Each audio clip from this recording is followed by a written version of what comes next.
Muy buenos días, es un gusto poder saludarlos. Mi nombre es María Jesús Espinosa, soy la encargada de comunicaciones de Iña La Platina y esta jornada junto a Gustavo Chacón y Johnny Velázquez, Gustavo de Iña y Johnny de FAO, ambos seremos, los tres seremos el soporte técnico de esta jornada y además estaremos acompañados de Fabiola Sepúlveda, quien es la coordinadora nacional de este proyecto que se está ejecutando. Los cuatro seremos los encargados de acompañarlos durante el desarrollo de este webinar. Desde ya le agradecemos la presencia a todas las personas que están conectadas. Bajo el eslogan Yo nutro mi suelo, y en el marco de la Estrategia Nacional de Cambio Climático y Recursos Vegetacionales de CONAF y el proyecto Más Bosques, un grupo de profesionales de instituciones públicas darán vida al ciclo de charlas online titulado Cómo mejorar mi suelo, que se desarrollará desde este miércoles y cada miércoles hasta el 31 de julio. Cabe destacar que esta iniciativa es de carácter gratuita y abierta a todo el público previa inscripción. Este ciclo de charlas es parte del programa de transferencia de prácticas alternativas al uso del fuego en el sector silvoagropecuario que ejecuta INEA La Platina entre las regiones del Maule y los lagos con el apoyo y especial apoyo de CONAF y de FAO. En primer lugar, quiero dejar con ustedes a Nubia Briceño. Ella es la jefa de sección de implementación del Departamento de Cambio Climático de CONAF. Así que, Nubia, muchas gracias por conectarte, ya te veo por ahí, así que te dejo el micrófono abierto para que puedas dirigirte a todos nuestros asistentes. Muchas gracias, María Jesús. Bueno, primero que todo, saludarlos a todas y todos, agradecerles la participación en este webinar. Para nosotros como Corporación Nacional Forestal es muy importante impulsar este tipo de actividades e instancias y difundir así el trabajo que se ha venido realizando ya desde el 2010 a través de la Corporación Nacional en torno a la Estrategia Nacional de Cambio Climático de Recursos Vegetacionales. Recordar que esta estrategia, que es el instrumento de política pública que tiene CONAF para combatir el cambio climático, finalmente deriva en esta medida de acción que se llama transferencia tecnológica para el manejo de residuos silvoagropecuarios. Y básicamente la importancia de este programa radica en poder disminuir el riesgo de incendio en los lugares críticos, justamente otorgando herramientas a los agricultores y agricultoras para poder hacer uso de los manejo de los residuos para evitar en el fondo las quemas. Entonces, para nosotros es muy importante este tipo de iniciativas y poder difundir este tipo de actividades que se están ejecutando en el marco de la corporación. Y en esa misma línea también es muy importante la alianza estratégica que se planteó con INEA a través del proyecto Más Bosque, que está vinculado a la tercera fase de pago de resultados de la estrategia, ya que en el fondo INEA tiene este programa que resultó ser bastante exitoso con respecto a la transferencia tecnológica y es importante en el fondo en esa línea replicar esos resultados. Eso por mi parte, le agradezco y bueno, espero que sea muy provechosa la jornada. Gracias, Nubia, por tu palabra y tal como lo mencionó ella, este proyecto nace a raíz de un proyecto piloto que se desarrolló en la región metropolitana y que gracias a los buenos resultados se pudo ampliar a otras regiones del país.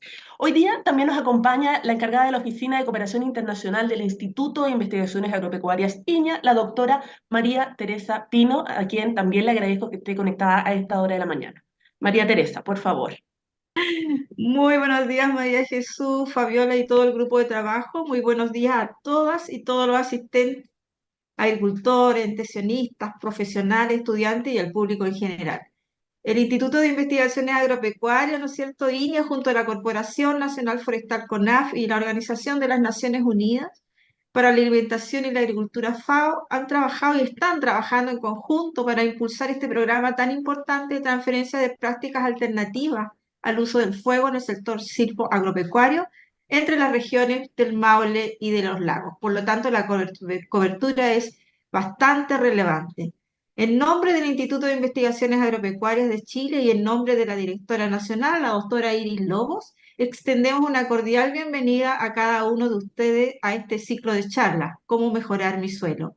Para INEA, sin duda, es muy relevante su participación, la participación de cada uno de ustedes, porque este ciclo involucra una serie de charlas que se realizarán de manera online todos los miércoles, por lo cual les sugerimos estar siempre atentos desde el 15 de mayo, empezando, ¿no es cierto?, el día de hoy, hasta fines de julio, en la mañana a la misma hora, a través de la plataforma Zoom. Destaco personalmente que esta es una interesante actividad que se efectuará dentro de este programa de transferencia del sector silvoagropecuario en el marco de la Estrategia Nacional del Cambio Climático y de los Recursos Vegetacionales y su proyecto Más Bosque. El objetivo de este ciclo de charla es capacitar a cada uno de ustedes, llegar a diferentes lugares del país en la importancia del recurso suelo y compartir con ustedes diferentes prácticas de manejo de los rastrojos agrícolas con el fin de evitar la práctica de la quema agrícola. Es importante destacar que el 10% de los incendios forestales que afectan anualmente Chile se deben o están asociados a la quema de residuos agrícolas en las zonas rurales del país, como una práctica que normalmente se realiza en busca de eliminar desechos. Pero sin duda, este proyecto, ¿no es cierto?, que se inicia con una actividad previa muy interesante y muy exitosa, nos va a ayudar y les va a ayudar a cada uno de nosotros a poder implementar otras prácticas. Tal práctica, además, ¿no es cierto?, evitar todos los riesgos asociados a esto. Sin duda, no tengo ninguna duda de que este ciclo de charlas será muy interesante y aportará muchos temas de los cuales ustedes pueden conversar y discutir. Así que para concluir, en el nombre del Instituto de Investigaciones Agropecuarias de Chile, FAO y CONAF, extendemos nuevamente una cordial bienvenida a este evento y les deseamos mucho éxito. Muchas gracias. Gracias, María Teresa, que sin duda en tus palabras se refleja el esfuerzo por impulsar estas prácticas sustentables para tener una agricultura mucho más positiva y una agricultura para el futuro. Específicamente, hoy tengo el agrado de presentar a dos investigadores de INIA, ambos son investigadores de INIA Quilamapu, que es el Centro Regional de Investigación de INIA en la región del Ñuble. En primer lugar, quiero saludar a Lorena Barra, también nos va a acompañar Juan Girsel en la segunda charla, como ustedes ya bien saben. Ellos van a ser quienes van a inaugurar este ciclo. Hoy día ya veo ahí a Lorena conectada, muchas gracias por estar, buen día. Lorena nos va a presentar el tema suelo vivo y su importancia en la producción silvoagropecuaria. Lorena no solo es investigadora, también es inventora.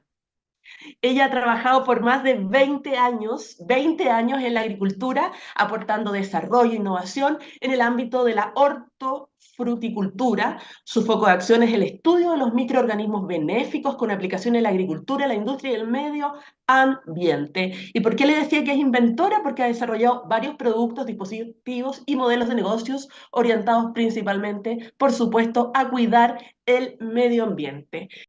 Bueno, el tema que vamos a ver hoy tiene mucho que ver con las prácticas sostenibles y también por el foco de este programa que es de Yo nutro mi suelo. Entonces vamos a hablar del suelo vivo y la importancia de la producción silvoagropecuaria. Bueno, una de las cosas importantes que nosotros estamos enfocados es en abordar los problemas que están afectando hoy día no solamente la agricultura, sino que a nivel global. Y en lo que respecta al suelo, estamos por una crisis que está asociada principalmente a la basura. Esta basura llega a los cursos de agua, también llega al suelo y es muy difícil de tratarla. Por otro lado, tenemos problemas de dónde dejar la basura. Acá tenemos un suelo que es rico pobre en materia orgánica, pero rico en microorganismos, que tiene una biodiversidad impresionante y única, que es el desierto de Atacama. Y nosotros estamos llenando este desierto con residuos de textiles. Este es un ejemplo a nivel mundial de lo que no se tiene que hacer. Es el vertedero más grande de textiles que hay en el mundo y está en el desierto de Atacama. Por otro lado, tenemos las externalidades negativas que tienen los sistemas convencionales agrícolas, en donde normalmente se contamina el agua, el suelo y el aire, y en la forma que hacemos agricultura también estamos haciendo noticias porque estas grandes extensiones donde nosotros ponemos hectáreas y hectáreas de especies agrícolas, ¿cierto? Provocamos una pérdida de diversidad. O sea, aparte de sacar lo que es la flora nativa, también estamos destruyendo, al poner solamente una especie, la diversidad microbiana que está en el suelo. Otro de los problemas que ocasiona la agricultura al suelo está asociado con la salinización de los suelos, que es una amenaza. Hoy día España está con una alerta en lo que está pasando. Esto modifica las condiciones del suelo y por lo tanto también los microorganismos y la calidad del suelo. Y por último, algo que hacemos en Chile, los agricultores, esta es una noticia chilena, dejamos residuos que tienen restos de plaguicidas en cursos de agua y en el suelo. Esto está provocando, ¿cierto?, entre otros, un aumento en los gases de efecto invernadero y los problemas climáticos que estamos viendo hoy día. Otro problema más puntual en el caso de la agricultura convencional es que el manejo de las plagas y enfermedades, y también, si lo llevamos al otro ámbito nutricional, la fertilización, se realiza con productos químicos, productos que son de síntesis, y en el caso de los fertilizantes, con productos inorgánicos. Estos productos, al ser aplicados a la planta, también llegan al suelo y afectan el sistema completo suelo-planta. ¿Qué es lo que vemos en la planta? Problemas de fitotoxicidad.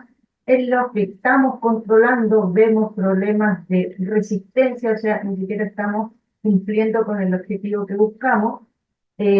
Obviamente tenemos un problema de salud asociado a los residuos químicos que quedan en los alimentos, pero algo que que no se mencionaba, hoy día sí es más frecuente oírlo, que hay una pérdida importante de los microorganismos benéficos y de la biodiversidad en el suelo. Vamos a ver por qué es tan importante esta pérdida de microorganismos.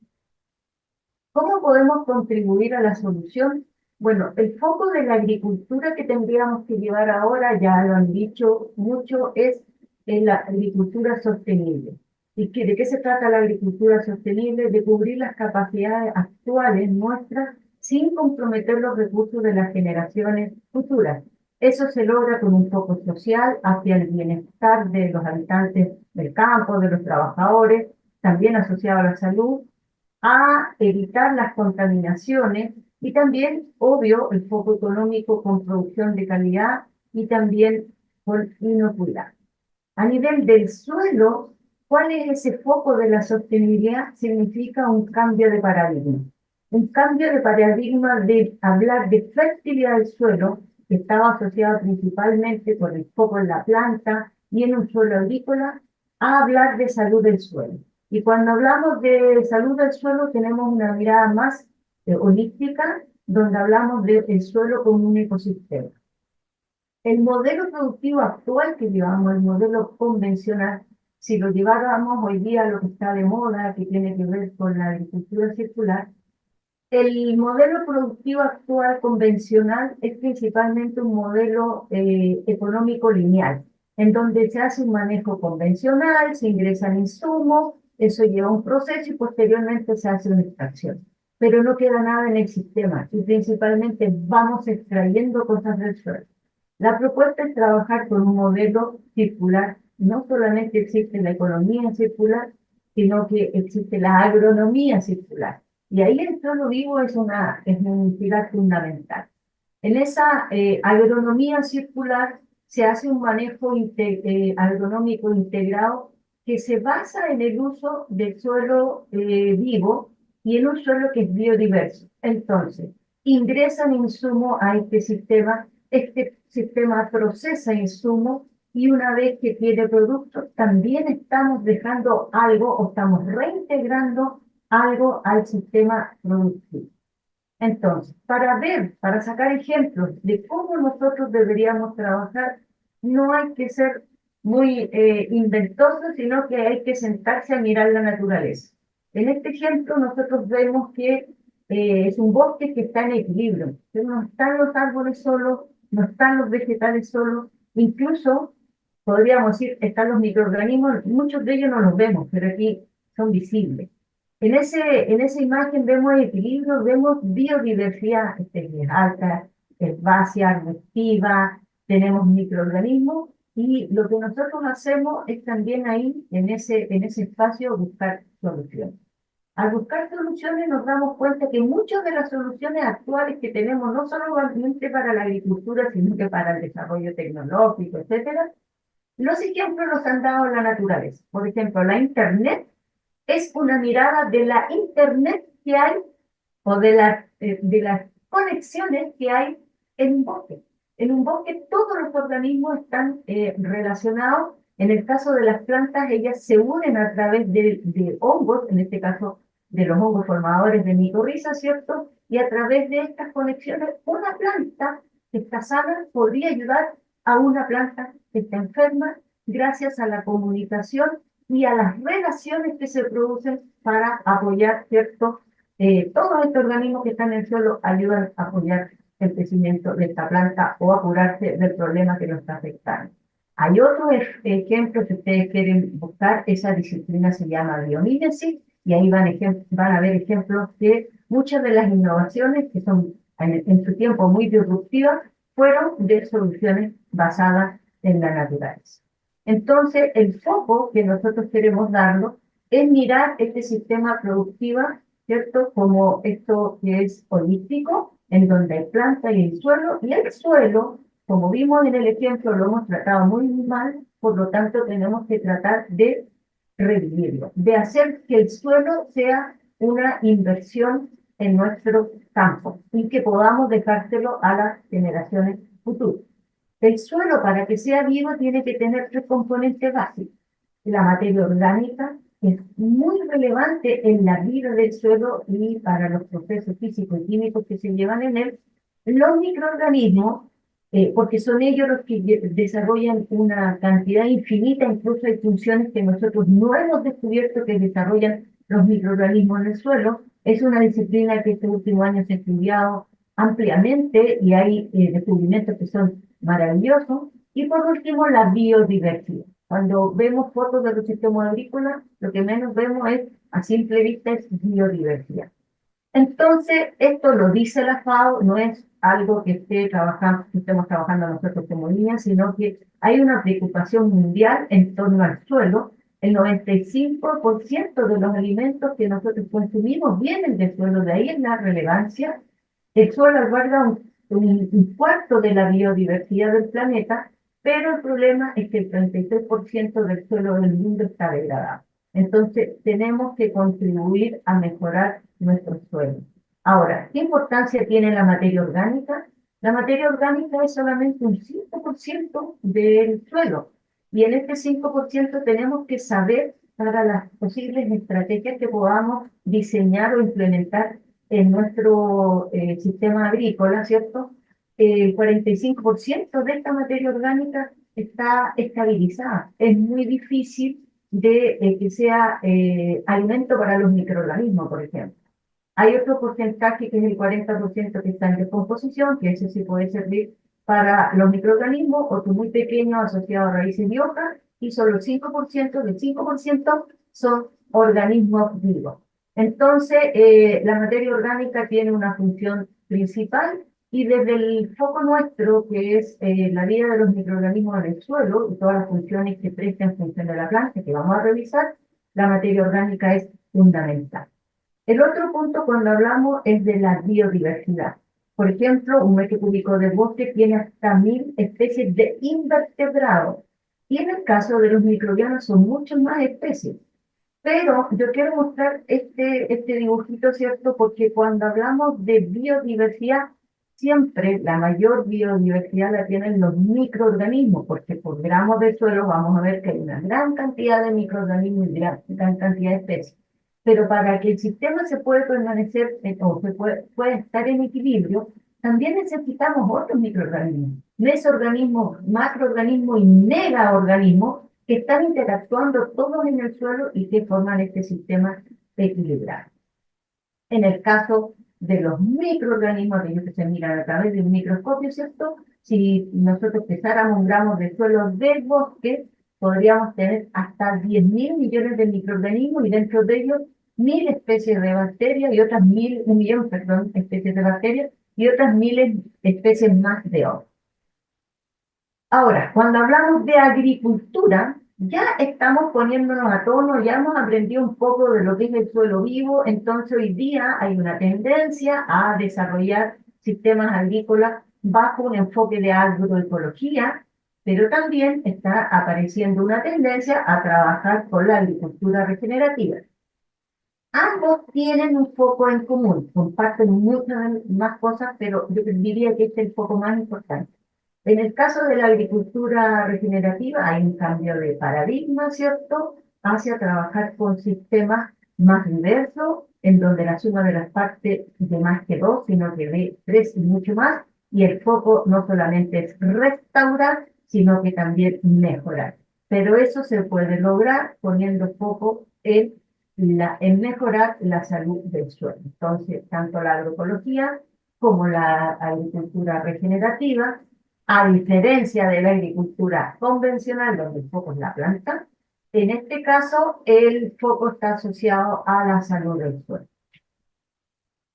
Bueno, y si hablamos de fertilidad del suelo en el concepto antiguo, podemos ver también la relevancia que tiene la materia orgánica y los microorganismos asociados, porque están relacionados con las propiedades biológicas, pero estas propiedades biológicas modulan, y entre todas modulan la salud del suelo. Entonces, cuando hablamos de fertilidad del suelo, principalmente tomamos propiedades físicas como la densidad aparente, textura, porosidad, conductividad hidráulica, estabilidad de los agregados, almacenamiento de agua y de oxígeno.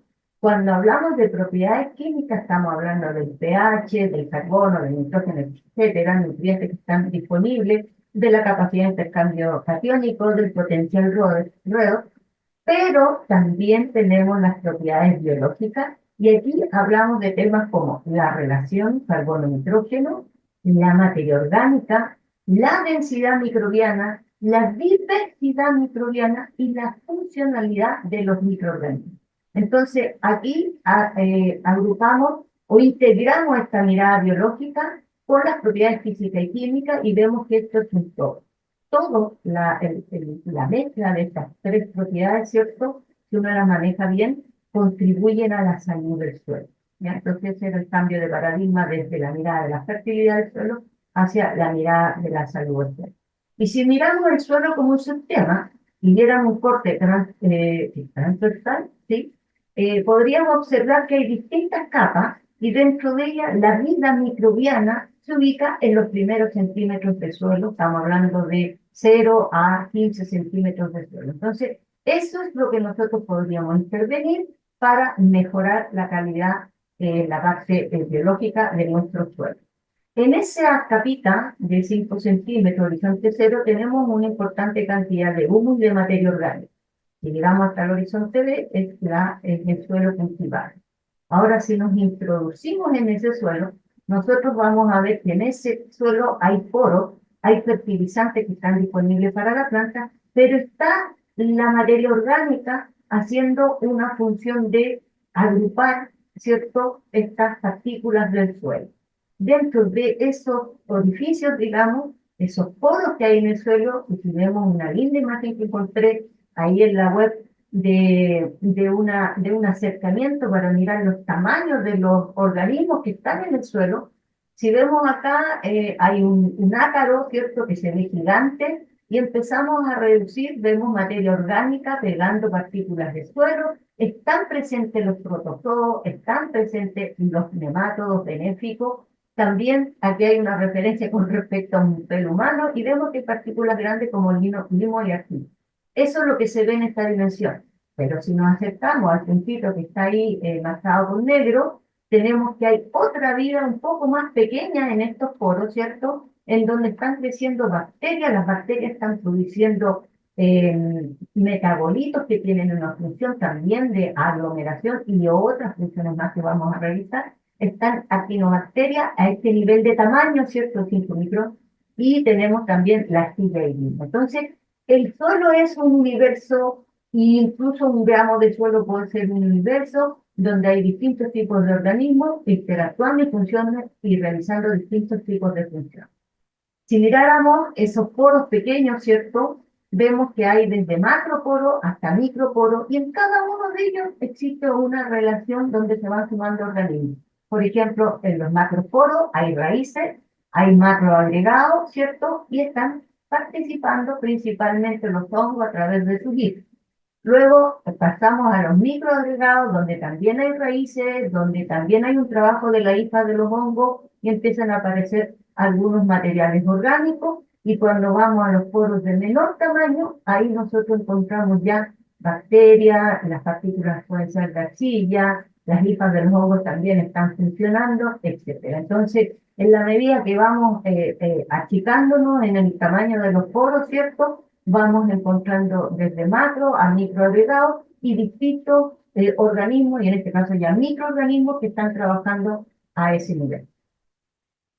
Ahora, ¿qué importancia tienen los microorganismos? Si tomáramos de que el suelo vivo se compone de materia orgánica, ya revisamos la importancia de la materia orgánica, de diversidad, sabemos que tiene que existir en términos de tamaño, cantidad importante de especies, pero también a nivel de los microorganismos hay millones de especies, por lo tanto eso es lo que confiere la diversidad principalmente en el suelo, pero los microorganismos tienen en particular una importancia no solo en la agricultura, sino que es una importancia a nivel de, digamos, de todo el planeta y lo que ocurre dentro de ese planeta.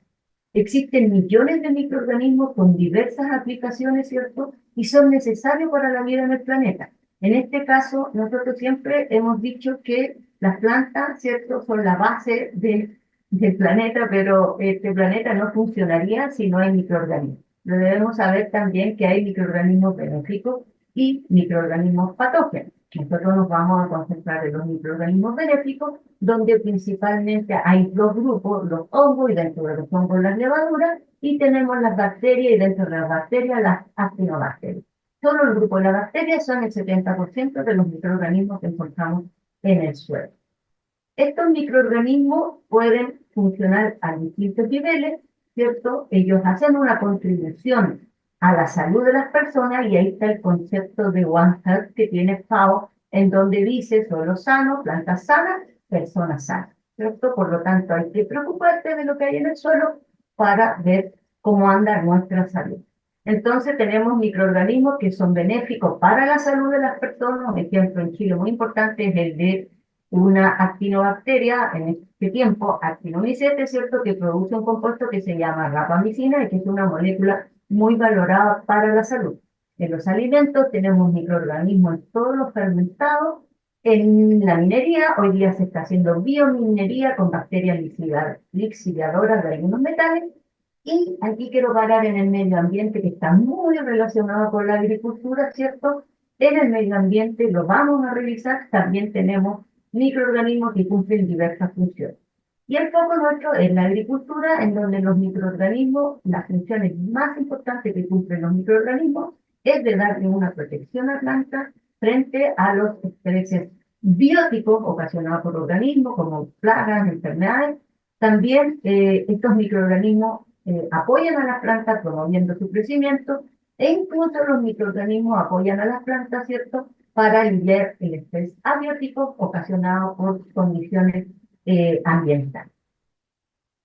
Si miramos el aporte que hacen los microorganismos al medio ambiente, y obviamente está muy relacionado con la agricultura, en el medio ambiente están los microorganismos degradadores. Degradan de todo, incluso plástico. Por lo tanto, son muy relevantes hoy día cuando hablamos de economía circular. Los microorganismos son un aliado, son verdaderas biofábricas, ¿cierto?, que cumplen funciones para proteger o ir reparando este medio ambiente. También tenemos microorganismos que se usan en el tratamiento de agua.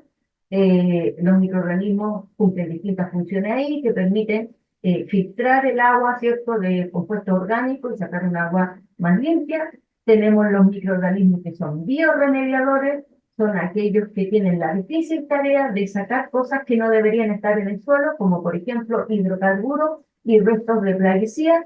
Y tenemos los bioreconstructores. ¿Qué quiere decir eso? Son los microorganismos que tienen que estar, por ejemplo, para que se empiecen a aparecer el resto de las cadenas tróficas. Entonces, a esos microorganismos que son estructurantes, le llamo yo, dentro del sistema del medio ambiente, tienen que estar para que aparezcan los otros niveles tróficos. Y tenemos también los microorganismos que son lixiviadores, que toman estas sustancias, ¿cierto?, y permiten que decanten, y ahí esos microorganismos tienen muchas aplicaciones industriales también. En la agricultura para saber el aporte que hacen los microorganismos, tenemos que conocer y saber que la planta está rodeada de microorganismos. Y la planta y todo lo vivo que lo rodea constituyen, perdón, la microbiota de la planta. Acá nosotros sabemos que hay microorganismos que están actuando a nivel del suelo, hay microorganismos que están trabajando dentro de la planta, así como los probióticos de las personas que se alojan en nuestro intestino. También hay microorganismos que están en el interior de la planta y también hay microorganismos que están en la parte aérea. Pero, sabiendo todo esto, yo diría que las funciones más importantes para la planta se desarrollan por los microorganismos que están en el suelo, porque además es un ambiente muy grato para que trabajen los microorganismos. Entonces vamos a encontrar varias funciones asociadas al ciclo de los nutrientes, pero también, mirado desde el punto de vista de la sanidad vegetal, hay muchos microorganismos que cumplen una función de biocontrol, y lo vamos a ver en detalle. En el suelo tenemos grupos funcionales, hay distintas categorías, yo la verdad que tomé los más relevantes y lo más fácil de entender. Tenemos en el grupo número 1 los descomponedores, en el grupo número 2 los asociados al ciclo del nitrógeno, más amplio que los fijadores de nitrógeno. Tenemos en el grupo número 3 los solubilizadores, en el grupo número 4 promotores de crecimiento, en el grupo número 5 los que hacen biocontrol, que los vamos a ver en extenso en unos minutos más. Y también tenemos en el punto número 6 los microorganismos que son transformadores. Si vamos a cada uno de ellos, los descomponedores es un grupo muy relevante porque el 100% de la materia orgánica se descompone con microorganismos. Entonces, cuando hablamos de, por ejemplo, disminuir las quemas a través de la incorporación, ¿cierto?, del rastrojo en un suelo que tiene un 1% de materia orgánica, en donde ha sido manejado convencionalmente, no van a haber microorganismos, y si no hay microorganismos, no hay descomposición. Entonces, eso es importante para que empecemos ya a asociar esto con la realidad productiva que nosotros tenemos. Los microorganismos hacen un ciclaje de los nutrientes esenciales en el suelo, pero para eso necesitan materia orgánica y ellos cumplen esta función de descomposición. ¿Y qué descomponen? Esta materia orgánica está muerta, digamos, y que el trabajo lo hacen principalmente los microorganismos sapróficos.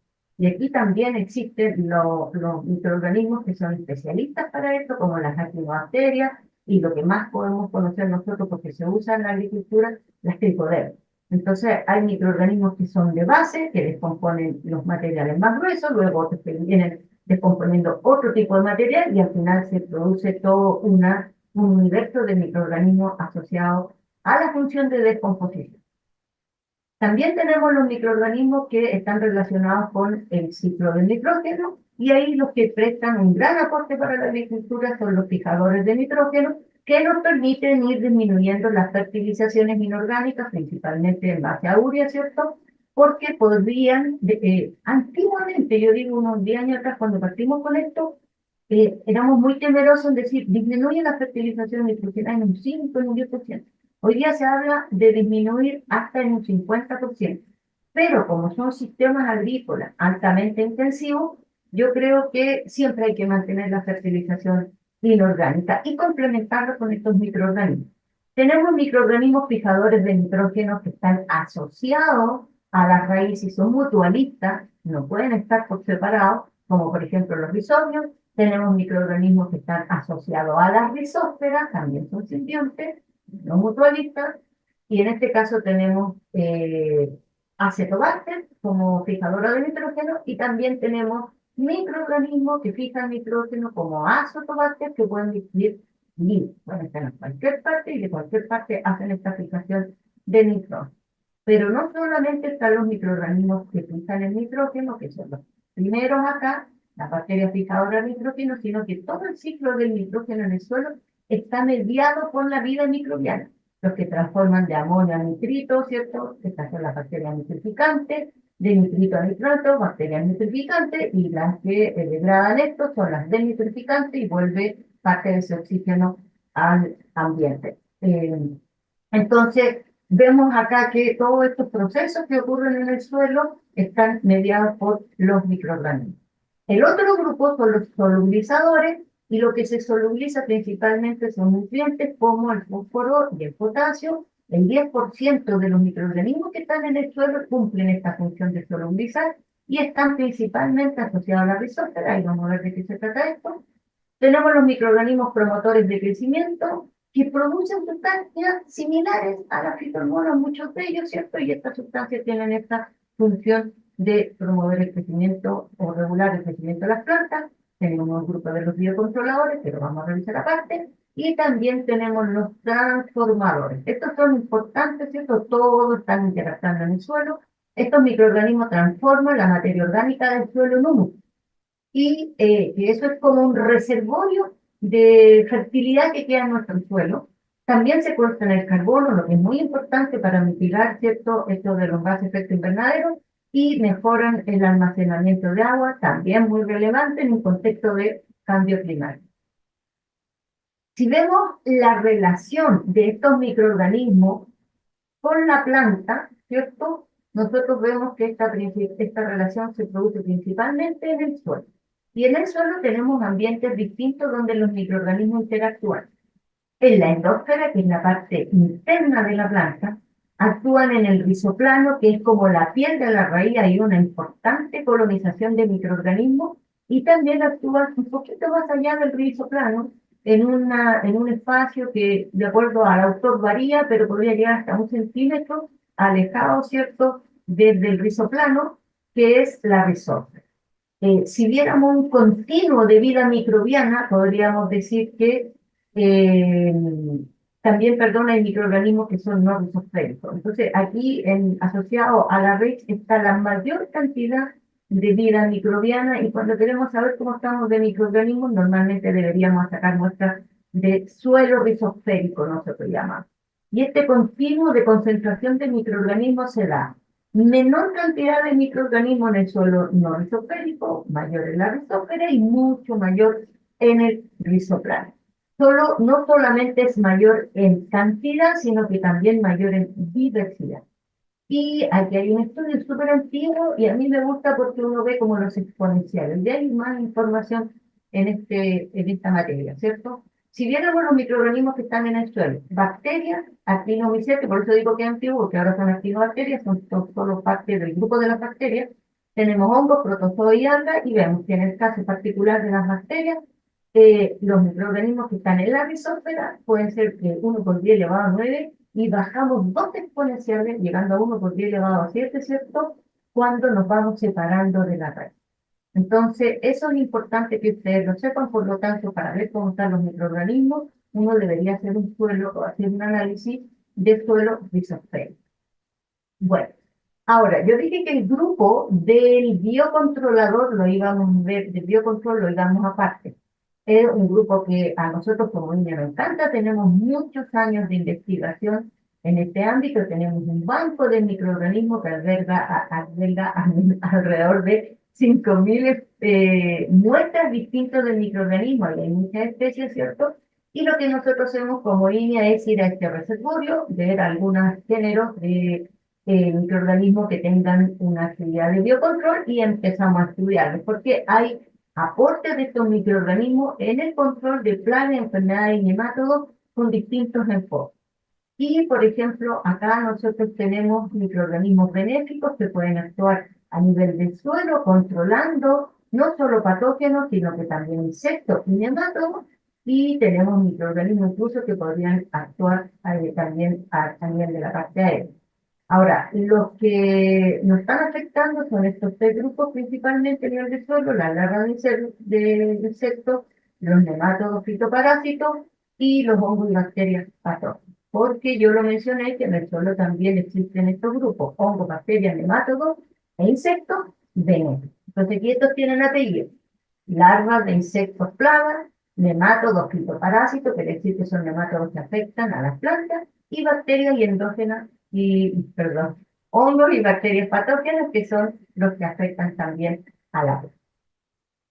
Ahora, hoy día, y es un tema para otra charla, o lo vamos a ver en algunos de los cursos que estamos dictando, es que hoy día, como comenté, los microorganismos para que funcionen bien en su actividad de biocontrol necesitan materia orgánica, y esa materia orgánica nosotros le llamamos los prebióticos, o sea, el alimento de los microorganismos, pueden ser de distintos orígenes y se están utilizando y evaluando muchas estrategias de uso de microorganismos o materias orgánicas para cumplir una función en específico. Y aquí también está la de biocontrol. Solo por mencionar, por ejemplo, nosotros usamos materia orgánica de origen marino para hacer que los hongos nematófagos sean más resilientes. Entonces, eso también nosotros lo vamos a estudiar. Entonces, dentro de los grupos hay más, pero estos son los que nosotros más hemos estudiado. Están los hongos, también están las bacterias y los virus entomopatógenos, es decir, que causan enfermedades a los insectos. Tenemos los hongos y las bacterias que controlan otros hongos y bacterias que causan enfermedades en las plantas. Tenemos hongos que controlan nemátodos, tenemos nemátodos que controlan insectos, y tenemos hongos que actúan como probióticos en las plantas y que también podrían apoyar en el proceso de aumentar la inmunidad de la planta para protegerse de estas plagas y enfermedades. Entonces, en el caso de los hongos entomopatógenos, ellos actúan principalmente a nivel del suelo. Lo que más controlamos con estos hongos son larvas de suelo, porque es de más fácil control, ¿cierto? Y para que ocurra el control de estos insectos que están en el suelo, tiene que haber un contacto entre el hongo benéfico y el insecto. Por lo tanto, aquí cuando vemos otra charla que tiene que ver con aumentar la eficacia de estos microorganismos en el campo, ¿cierto? Vamos entregando algunos tips y uno de los más importantes es que cuando usemos hongos entomopatógenos, se tienen que tocar porque el control es por contacto. A diferencia de las bacterias entomopatógenas, como por ejemplo el Bacillus thuringiensis, ese debe ser ingerido. En el caso de los hongos tienen que tocarse, entonces uno tiene que pensar en una estrategia para hacer que ellos se encuentren. ¿Qué ocurre en el caso de los hongos entomopatógenos? Sus conidias o esporas, ¿cierto? Quedan liberadas en el suelo, estos conidios tocan a los insectos, una vez que están en contacto de él, ocurre una reacción físico-química en donde la hifa, ¿cierto?, es capaz de penetrar el exoesqueleto del insecto, ingresar al homocele, que es como el sistema digestivo, romper la barrera defensiva que el mismo insecto está ahí tratando de defenderse del ataque de este hongo, pero logran romper esa barrera defensiva y termina alimentándose del insecto. Al alimentarse el hongo, forma estructuras reproductivas, las que quedan liberadas nuevamente como conidios, como ejemplo, ¿cierto?, al ambiente. Entonces, por eso se habla de lo que son tecnologías sostenibles. Y en este caso, no solamente estos hongos van a estar parasitando insectos, sino que muchos de estos hongos entomopatógenos son facultativos. Es decir, pueden estar atacando insectos, pero, o controlando o disminuyendo poblaciones de insectos, pero también pueden estar cumpliendo las funciones que mencionábamos anteriormente en el suelo, como saprófagos. Aquí hay un insecto que me encanta mostrarlo porque está parasitado. El hongo es Boveria baciana. Acá está el insecto con el micelio, esto se llama micosis, pero quiero mencionar igual porque a veces atribuimos el éxito de los hongos entomopatógenos a ver los insectos de esta forma en el campo, larvas con el hongo visible, pero muchas veces no es solo esa forma en que nosotros podemos ver que está funcionando, sino que hay también insectos muertos, no con micosis, y también incluso el control no se produce en la misma generación donde aplicaron, sino que se produce en generaciones posteriores porque podría afectar el sistema de reproducción, alimentación, etc. Entonces, estos hongos entomopatógenos pueden ser específicos, también pueden ser de amplio espectro. Hemos visto que a nivel comercial les interesa más trabajar con los hongos entomopatógenos de amplio espectro. Eso quiere decir que controlen más de una especie o controlen con distintos niveles de control varias especies dentro de un género o dentro de un grupo. no producen resistencia hasta el momento, no se han reportado, persisten en el suelo cumpliendo estas funciones como saprófito, son compatibles y eso hay que verlo caso a caso, cepa a cepa, y son inocuos en el suelo. Y hay disponibilidad de gente, nosotros ahí presentamos el género Boveria, Metarrhizium, Pancellomyces, incluso hasta Trichoderma y Fusarium pueden actuar como entomopatógenos. El otro grupo de los hongos micopatógenos, ¿cierto? Más que hongos micopatógenos, son hongos controladores de patógenos, porque estos hongos pueden presentar distintos mecanismos para el control de otros hongos o de otros patógenos.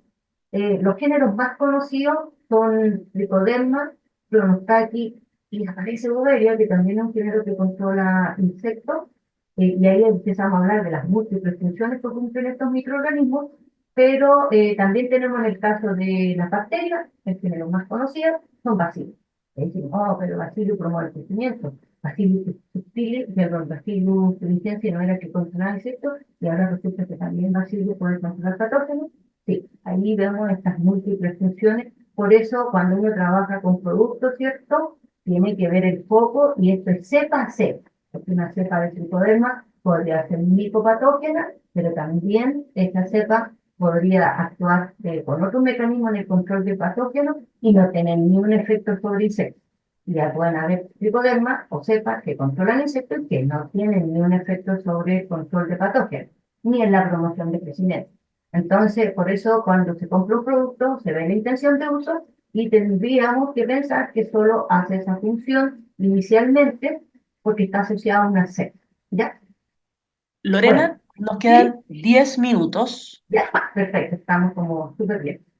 Bueno, acá lo que vemos es una placa donde hay botrytis a la mano izquierda, y a la mano derecha vemos tricoderma, y aquí se produce una competencia por el espacio, es el método más usado por tricoderma. Tricoderma es un hongo que le encanta la materia orgánica por lo general, por lo tanto, cuando lo aplicamos, idealmente se aplica al suelo para que cumpla estas otras funciones de degradación, si las tiene, reciclaje de nutrientes y de biocontrol, y necesita, como digo, materia orgánica. Por lo tanto, cuidado con el uso de tricoderma. Si está en una estrategia de uso de microorganismos en el suelo, tendría que ser lo último que pongo, porque si lo pongo al principio, es muy colonizador y podría excluir a otros microorganismos benéficos. Si viéramos en un acercamiento, esta es la hifa, este es el micoparasitismo, esta es la hifa de un hongo patógeno como Rhizoctonia, la que estoy mostrando la flechita más delgadita es la hifa de tricoderma, y si ustedes ven en este punto donde está la flecha, ingresa tricoderma al interior de la hifa de Rhizoctonia, produce metabolitos, estos metabolitos desintegran, producen lisis celular, ¿cierto? Y tricoderma se termina alimentando del patógeno. Aquí hay otro ejemplo bonito entre tricoderma y Phytophthora. No es la misma forma, sino que ahora no ingresa al interior de la hifa. La hifa de Phytophthora, esta que vemos larguita y recta, mientras que la hifa de tricoderma es esta que está enrollando, y tricoderma lo que hace igual, emite estos metabolitos. Recordemos que los microorganismos tienen digestión exógena, entonces para alimentarse emiten metabolitos que degradan, ¿cierto? Material orgánico, vivo o muerto, y desde ahí ella se empieza a alimentar, en este caso, de la hifa del hongo Phytophthora. Otro mecanismo que también presentan los hongos son la antibiosis, y eso también está dado por los metabolitos secundarios. Los hongos benéficos, como se ve aquí en esta plaquita, en la placa del medio, hay un hongo que está produciendo metabolitos, que está más pequeñito, que está produciendo metabolitos acá, o está liberando al medio, y este hongo que está a mano derecha, que es Fusarium, no es capaz de superar esa barrera. Entonces, hay otro mecanismo más, que es la activación de los genes de resistencia, que es considerado un mecanismo indirecto, porque quien se defiende en la planta, pero quien estimula esa reacción en la planta, es estos microorganismos benéficos. Tenemos los hongos nematófagos, son hongos capaces de controlar nematodos por distintas vías, ¿cierto? Y pueden ser ingeridos por los nematodos, pueden ser capturados o sea, las hifas pueden capturar a los nematodos Entonces hay distintos mecanismos, esto da para una clase sola. Tenemos los hongos endófitos también, o microorganismos endófitos, porque podrían ser bacterias y también podrían ser hongos, y acá en línea nosotros hemos estudiado principalmente los hongos. Estos hongos actúan de una forma distinta, ingresan a la planta, colonizan su interior y protegen a la planta frente a estas plagas y estos patógenos, ¿cierto? Y un ejemplo, si quisieran buscar, está en la página www.endófitos.com, donde hay más información de los endófitos. Y por último tenemos los nemátodos entomopatógenos. Estos nemátodos son buenos y ¿qué es lo que hacen? Controlan poblaciones de insectos. ¿Cómo actúan estos nemátodos, cierto? Una vez que persiguen, pueden perseguir o pueden esperar por su presa, ¿cierto? Hay dos tipos. Y una vez que persiguen o encuentran, perdón, a su víctima, una larva, ¿cierto? Sana, son capaces de ingresar por aberturas naturales, espiráculos, boca y ano. Una vez que están adentro, no es el nemátodo el que causa la muerte del insecto, sino que es una bacteria que es simbionte, que es propia del nemátodo, que una vez que el nemátodo está dentro del insecto, libera esta bacteria y esta bacteria hace su trabajo, se alimenta, también entrega alimento al nemátodo para que cumpla su ciclo, y una vez que ambos están alimentados, el nemátodo, ¿cierto?, cierra sus aberturas naturales de mitos, de bacterias, y se va a buscar otros insectos. Termina en esto, colapsa el cuerpo del insecto y se liberan miles de nematodos que quedan disponibles a través de estos juveniles insectivos para buscar nuevos insectos que controlar. Entonces, como yo les decía, el nemato es solo un vehículo y quien provoca el efecto de mortalidad, digamos, es la bacteria simbiótica. Si lo viéramos de cerca, este es una larva, aquí en donde está la flechita se está viendo cómo están apareciendo los nematodos, porque está totalmente colapsado, está muerto, y nosotros muchas veces cuando hacemos aislamiento de este tipo de nematodos, los identificamos porque están súper hediondos, a diferencia del efecto que tienen los hongos entomopatógenos sobre la larva, que normalmente los momifica. En este caso se diferencia porque están blancas y están muy heridas. Y aquí vemos la cabeza que está lleno de estos nemátodos, y cuando el sistema colapsa, ¿cierto? Se ve, me voy a acercar, de esta forma. O sea, es casi como un insecto lleno de sus nemátodos. Por todas partes salen los nemátodos. Estos nemátodos están en el estadio, que son infectivos, y esperan o salen a capturar nuevas presas. Bueno, esta es una visión un poco egoísta de los microorganismos que pueden controlar patógenos, nemátodos, insectos, suelo, ácaros.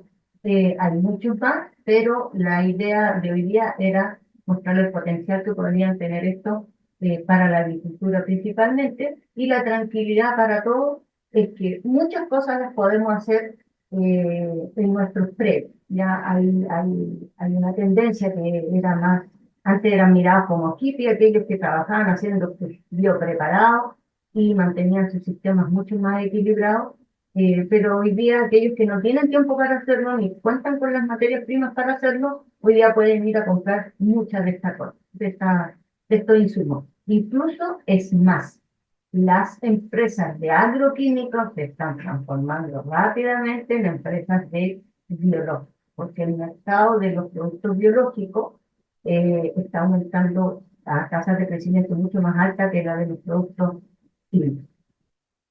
Bueno, no hay conclusiones porque en este tema hay mucho que decir, y yo creo que da para muchos más clases con temas más específicos.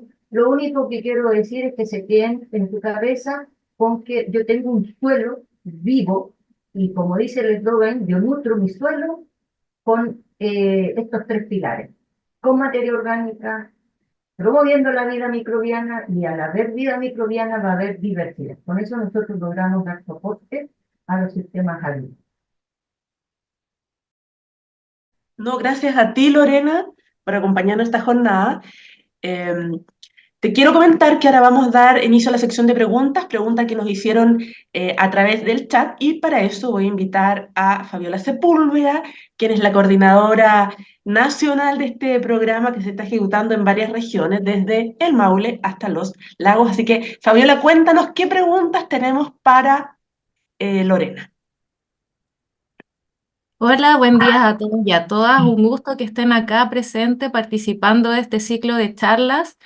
Espero que estén con un cafecito, un tecito, porque la verdad hace bastante frío. Y muy agradecido, Lorena, de que hayas accedido a participar del ciclo de charlas, de la excelente exposición que acabas de dar. Y tenemos consulta de Roberto Trincado. Él consulta. ¿Sabes si tenemos tardígrados descritos en Chile, especialistas contemporáneos que trabajen con estos y ácaros? Sí, hay especialistas, aunque ustedes no lo crean, en Chile hay especialistas hasta que han investigado microsporidias, o sea, toman grupos muy diversos. Lo que sí hay que buscarlo, muchos de ellos están haciendo investigación un poco más básica en las universidades, pero yo en lo particular ahora no tengo ni un nombre en mi mente, pero sé que hay. Claudio Rosales consulta. Existen hartos estudios sobre la capacidad de solubilización de fósforo y potasio de algunas bacterias y hongos. ¿INIA ha desarrollado algo en esta línea? Sí, tenemos en la línea de las bacterias y de los hongos. En la línea de bacterias, el grupo que está en el banco, liderado por Gianfranco, está trabajando con bacterias que solubilizan fosfato y han sido evaluados en los suelos del sur para ser usados en trigo. Entonces, yo los invito a visitar la página del banco, www.cchrm.cl, y ahí van a encontrar información de esta investigación. También hay un colega en el sur que está trabajando con bacterias solubilizadoras de fosfato. Nosotros en particular estamos trabajando con hongos que solubilizan fosfato, y dentro de esos tenemos Boveria baciana y Boveria peruviensis que tienen esta función. La idea sería trabajarlo de manera combinada y que todas puedan contribuir, ¿cierto?, a solubilizar el fósforo que tenemos de manera abundante en el suelo, pero no está disponible para la planta. Muchas gracias.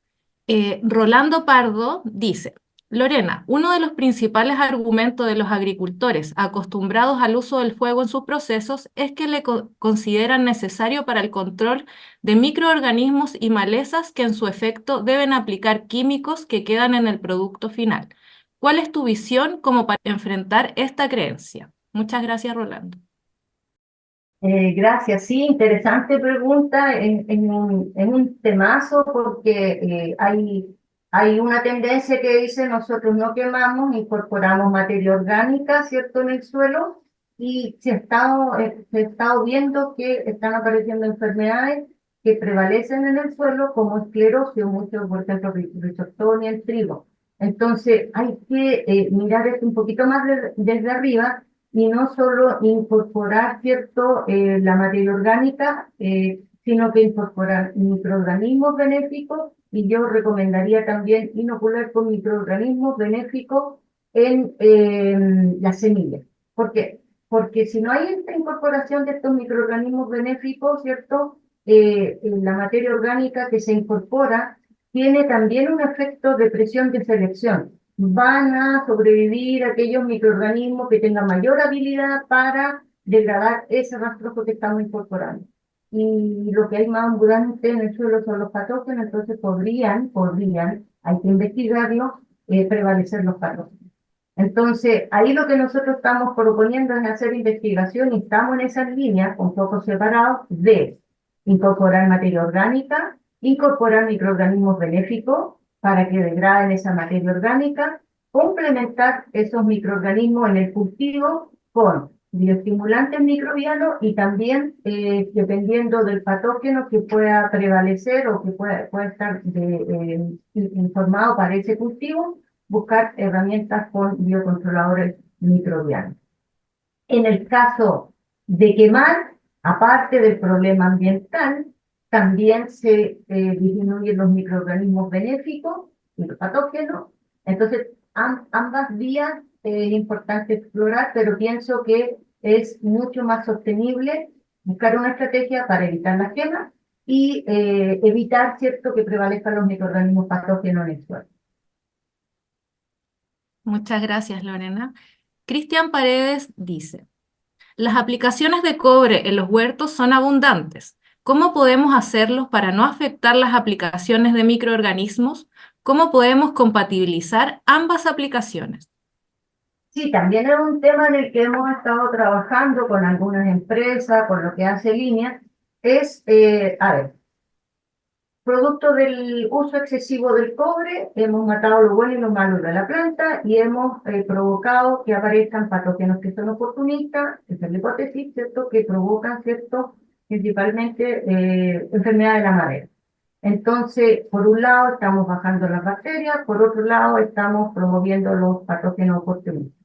Hemos visto que cuando se hace una aplicación de cobre, el cobre puede estar 5 días, 6 días, máximo una semana, funcionando, matando todo, pero después lo que anda en el ambiente es lo que queremos controlar, por lo tanto vuelve a afectar y con más fuerza.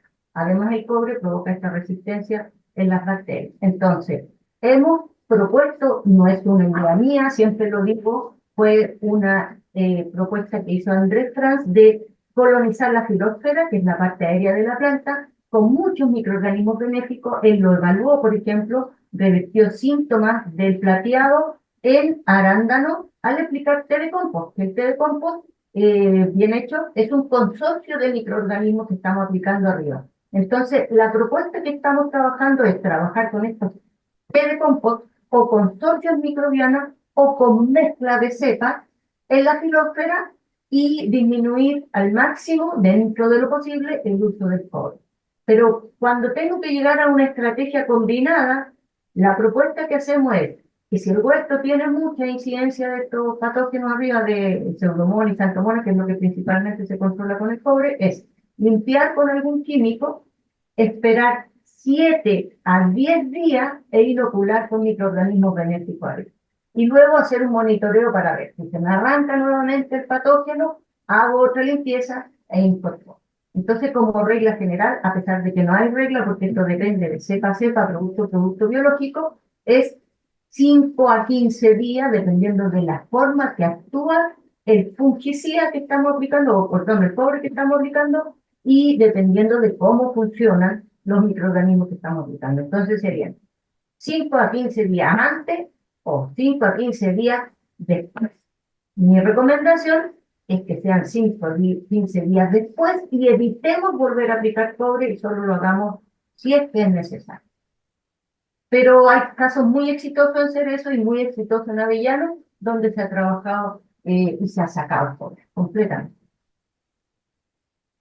Muchas gracias, Lorena, por la completa respuesta. Agradecer a todos las consultas. Vamos a solo decir dos más porque tenemos al otro expositor esperando para poder dar su presentación. Carlos es agricultor de la comuna de Reinaco y dice, quería saber qué tan peligroso es hacer bioinsumos de forma anaeróbica, sabiendo que las bacterias benéficas, la mayoría son aeróbicas. Bueno, ese también es un mundo, ¿ah? Porque de hecho yo los invito a que estén atentos a las redes de línea porque prontamente vamos a sacar algunos documentos a nivel latinoamericano para determinar la calidad de esos biopreparados que estamos haciendo.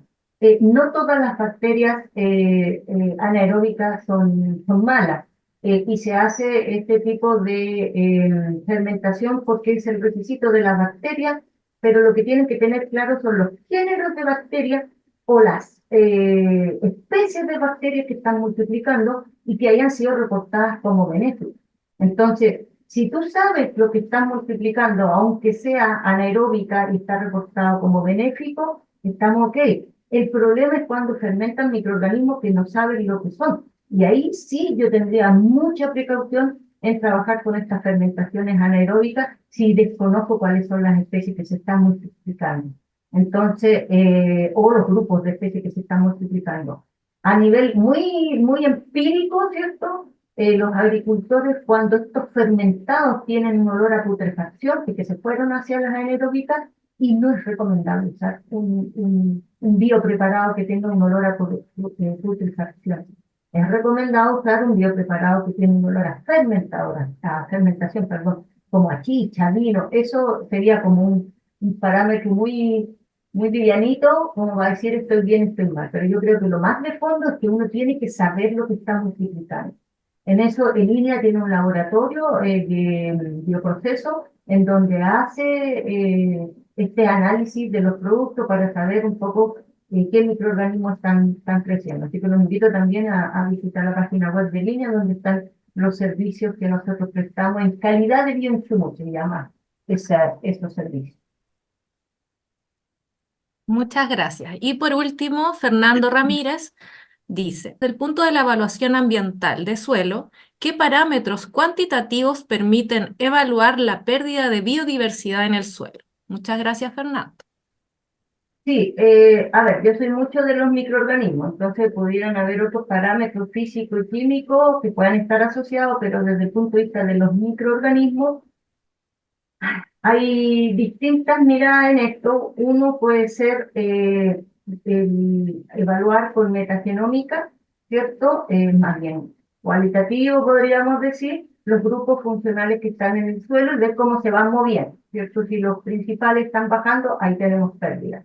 Por otro lado, podemos hacer conteo de unidades formadoras de colonias, y en este caso quiero mencionar que solo el 10% de los microorganismos, incluso menos, va a depender también del autor que reporta esto, pueden ser cultivables. Por lo tanto, cuando hacemos estos trabajos en placa, y solamente una foto de un grupo muy pequeñito, pero también se podría orientar.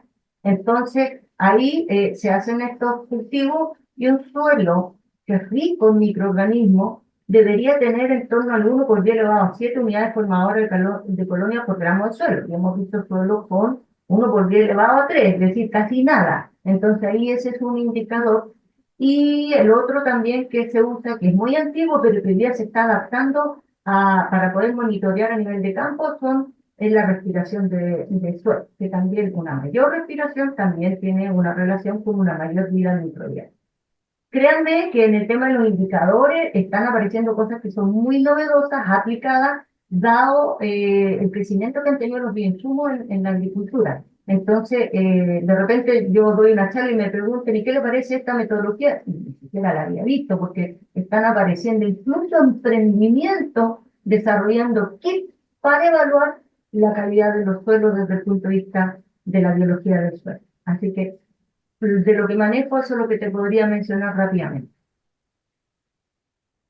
Lorena, muchas gracias por responder todas las preguntas. Quedaron muchas, les vamos a indicar un correo. La idea es poder dar respuesta a todas, pero tenemos que seguir con la programación que tenemos para esta jornada. Ya tenemos conectado a nuestro segundo expositor, pero antes quiero agradecer a todo el equipo de INIA que ha hecho posible desarrollar este proyecto en las distintas regiones involucradas, principalmente a Sigrid Vargas de Iña Quilamapu, a Manuel Vial de Iña Carillanca, a Mario Saavedra de Iña Quilamapu, a José Béjar de Iña Quilamapu y Juan Inostroza de Iña Carillanca. Ellos son parte del equipo y trabajan junto a Fabiola Sepúlveda, seguro los han visto en terreno, y con ellos se está también llevando al mismo lugar, al mismo terreno, estos mensajes y estos conocimientos que entregan hoy día en este webinar nuestros expositores.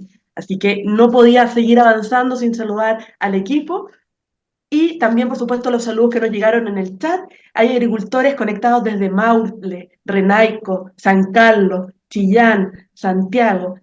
Así que a todos, muchas gracias por estar conectados y les vamos... Y otra de las preguntas era si vamos a compartir la presentación. Les quiero contar que este webinar está siendo grabado y al final de este ciclo de charlas, que termina el 31 de julio, el material será compartido a través de nuestro canal de YouTube de INIA Chile. Así que eso, pero no se lo pierdan porque esta interacción es bastante interesante. Ahora sí, gracias Lorena, vamos a presentar a Juan Girsel. Juan ya está conectado. Les quiero contar, como ya les había dicho, que él también es investigador de Iña Quilamapu. Él va a presentar el tema Interpretación del análisis químico de suelos. Juan es investigador, especialista en fertilidad de suelos y nutrición vegetal. Entre los proyectos que actualmente participa están el desarrollo de un sistema integrado óptico micrometeorológico de tipo comercial para la evaluación del tiempo real de la evaluación de los frutos y la generación de alerta temprana ante condiciones de estrés. Juan tiene numerosas publicaciones y destaca la edición de los libros como Fertilización de cultivos en Chile y el diagnóstico nutricional y principios de fertilización en frutales y vides, publicaciones que por supuesto pueden encontrar en la biblioteca digital de Iña en www.iña.cl. Presentado entonces, le doy el pase a Juan Hirfer. Bienvenido, Juan. Sí, ya. Sí, bien. ¿Se ve el campo de maravilla así con las flores amarillitas atrás? El campo de maravilla no hace un No. campo con Maravilla, No, no. es un cultivo de poroto lo que tienen que ver ahí. ¿Ah? Sí, sí, eso Ya, sí. ¿ves? Están atentos, muy bien. Sí, Ya, sí, bueno, vamos a proseguir, Juan. comenzar Ya, un come- poquito más tarde, ¿cierto? Dale. Pero el tema que les voy a tratar es un poquito duro porque vamos a hablar algo de conceptos de química de suelo, de química agrícola, pero voy a tratar de hacerlo en simple y después dejamos espacio para las preguntas. Bueno, cuando hablamos de fertilidad de suelo, si nosotros lo quisiéramos definir de un punto de vista holístico, entendible por todo el mundo, la fertilidad de suelo es la capacidad de un suelo para ser producido, ¿ya? Y nosotros podemos medir esta fertilidad a través de distintos atributos que presenta el suelo, pero si ustedes van a un campo, los que trabajan con agricultores bastante, como es mi caso, y le preguntan al agricultor que, aunque no haya leído ningún libro de agricultura, ni de agronomía, ni de nada, ¿cuál es el potrero más fértil de su campo? Él lo tiene carísimo y lo va a llevar al potrero que produce más.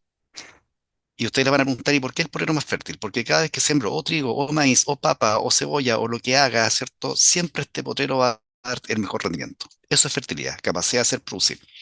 Y esa fertilidad del suelo nosotros la podemos dividir en componentes, las propiedades físicas, las químicas y las biológicas. En esta oportunidad nos vamos a referir principalmente a las propiedades químicas, que es la interpretación del análisis químico del suelo.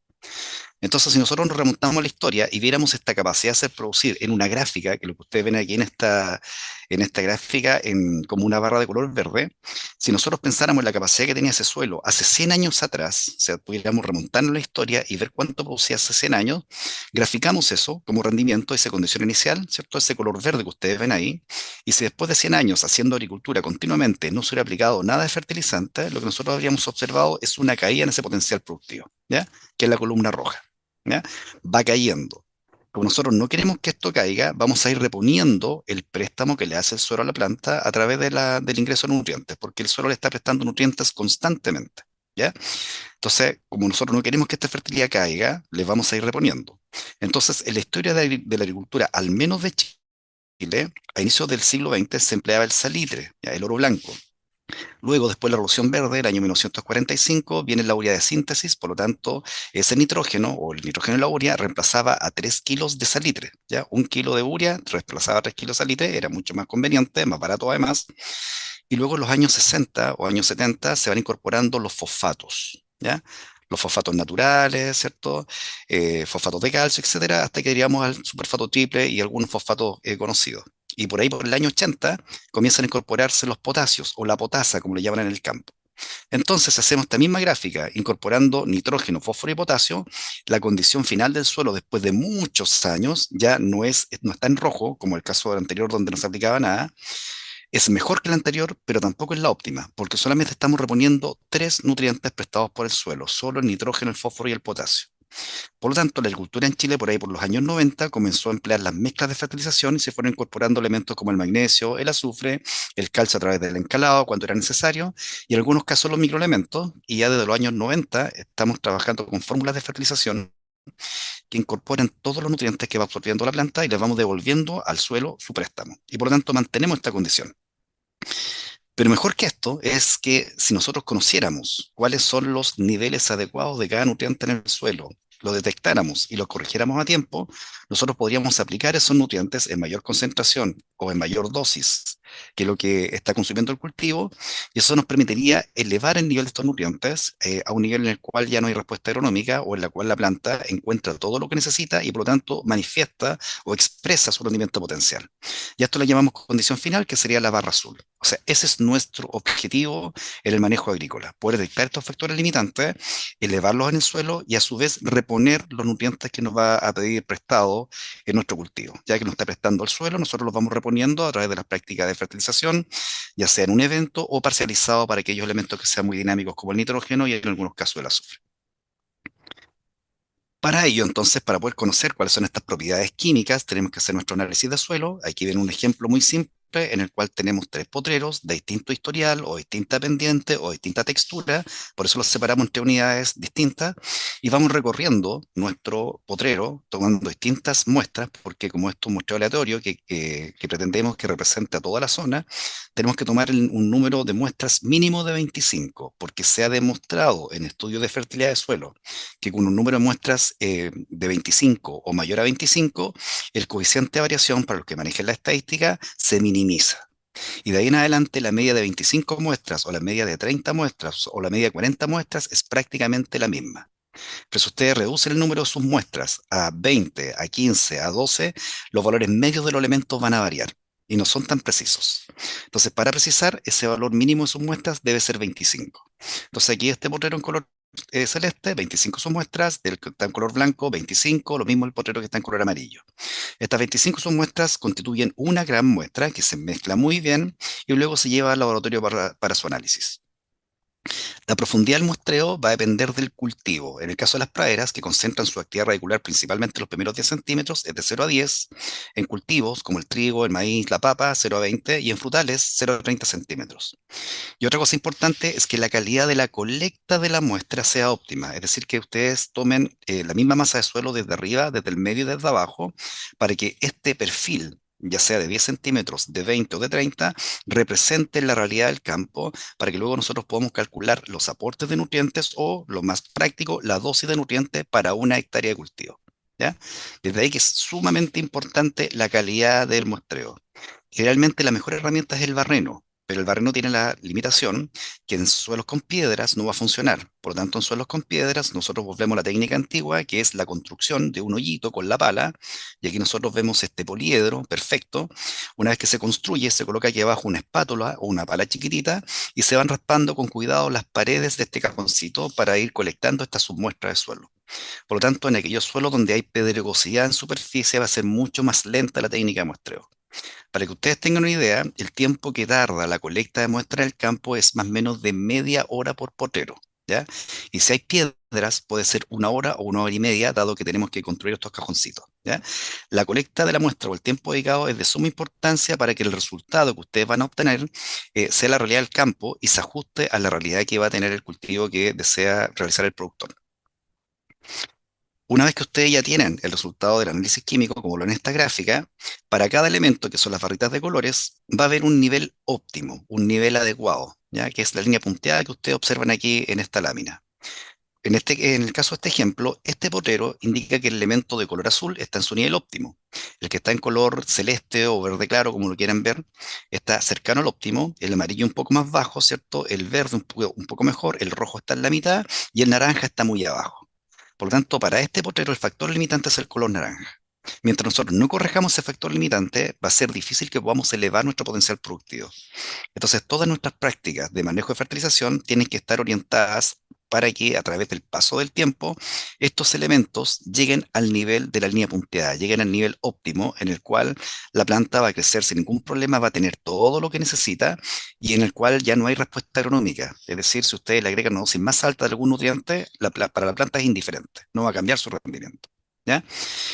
Esto que se muestra aquí muy fácil, en realizar la práctica tiene dos dificultades. Por una parte, el costo y en segundo lugar, los efectos de posibles fitotoxicidades de algunos elementos que tienen un comportamiento químico que nos puede, por una parte, retener el agua en el suelo y segundo, si ingresa en concentración más alta que lo que la planta requiere, se va a acumular en ciertos sitios y va a generar ciertos trastornos metabólicos. ¿Ya? Eso es lo que ustedes van a observar como una fitotoxicidad que está asociado al uso de dosis excesivas de algunos fertilizantes o de algunos nutrientes. Por lo tanto, lo que uno sugiere es que esta corrección se realice lentamente, paulatinamente, a través de los años, y que se consiga corregir estos elementos después de un periodo de 3, 4, máximo 5 años. Eso sería lo correcto. Cuando nosotros logramos llevar nuestro suelo a este nivel óptimo, de ahí en adelante se facilita el manejo de la fertilización, porque nosotros comenzamos a calcular la cantidad de nutrientes extraídos por nuestro cultivo, sea cual sea, que va a ser el préstamo que nos va a dar el suelo, y nosotros vamos a reponer esas cantidades, que son las barritas superiores dentro de estas barras de colores. Esa sería la extracción anual del cultivo, y nosotros se las vamos a reponer a través de la fertilización, ¿ya? Y de esa forma estamos manteniendo nuestro potencial productivo a través del tiempo. Para saber cuáles son los niveles óptimos de nutrientes, tenemos que hacer pruebas agronómicas. Imaginemos que no sabemos nada de nutrientes, ni de niveles óptimos, ni de concentraciones óptimas. Entonces, en este ejemplo, tenemos un campo que tiene la misma condición, es la misma serie de suelo, las mismas características, la misma profundidad, el mismo origen, pero pensemos que en este campo históricamente se han realizado manejos distintos. Por ejemplo, lo que ustedes ven aquí en la parte izquierda de la lámina podría haber sido manejado solo con praderas y a la derecha solo con cultivos. Por lo tanto, después de muchos años, las propiedades químicas del suelo fueron cambiando y ahora pensemos de que la administración cambia en este campo y todos estos poteros, ¿cierto? Ahora se unen y colocamos un cultivo cualquiera, ¿ya? Ustedes pueden decir papa, qué sé yo, remolacha, trigo, maíz, poro, todo lo que ustedes quieran.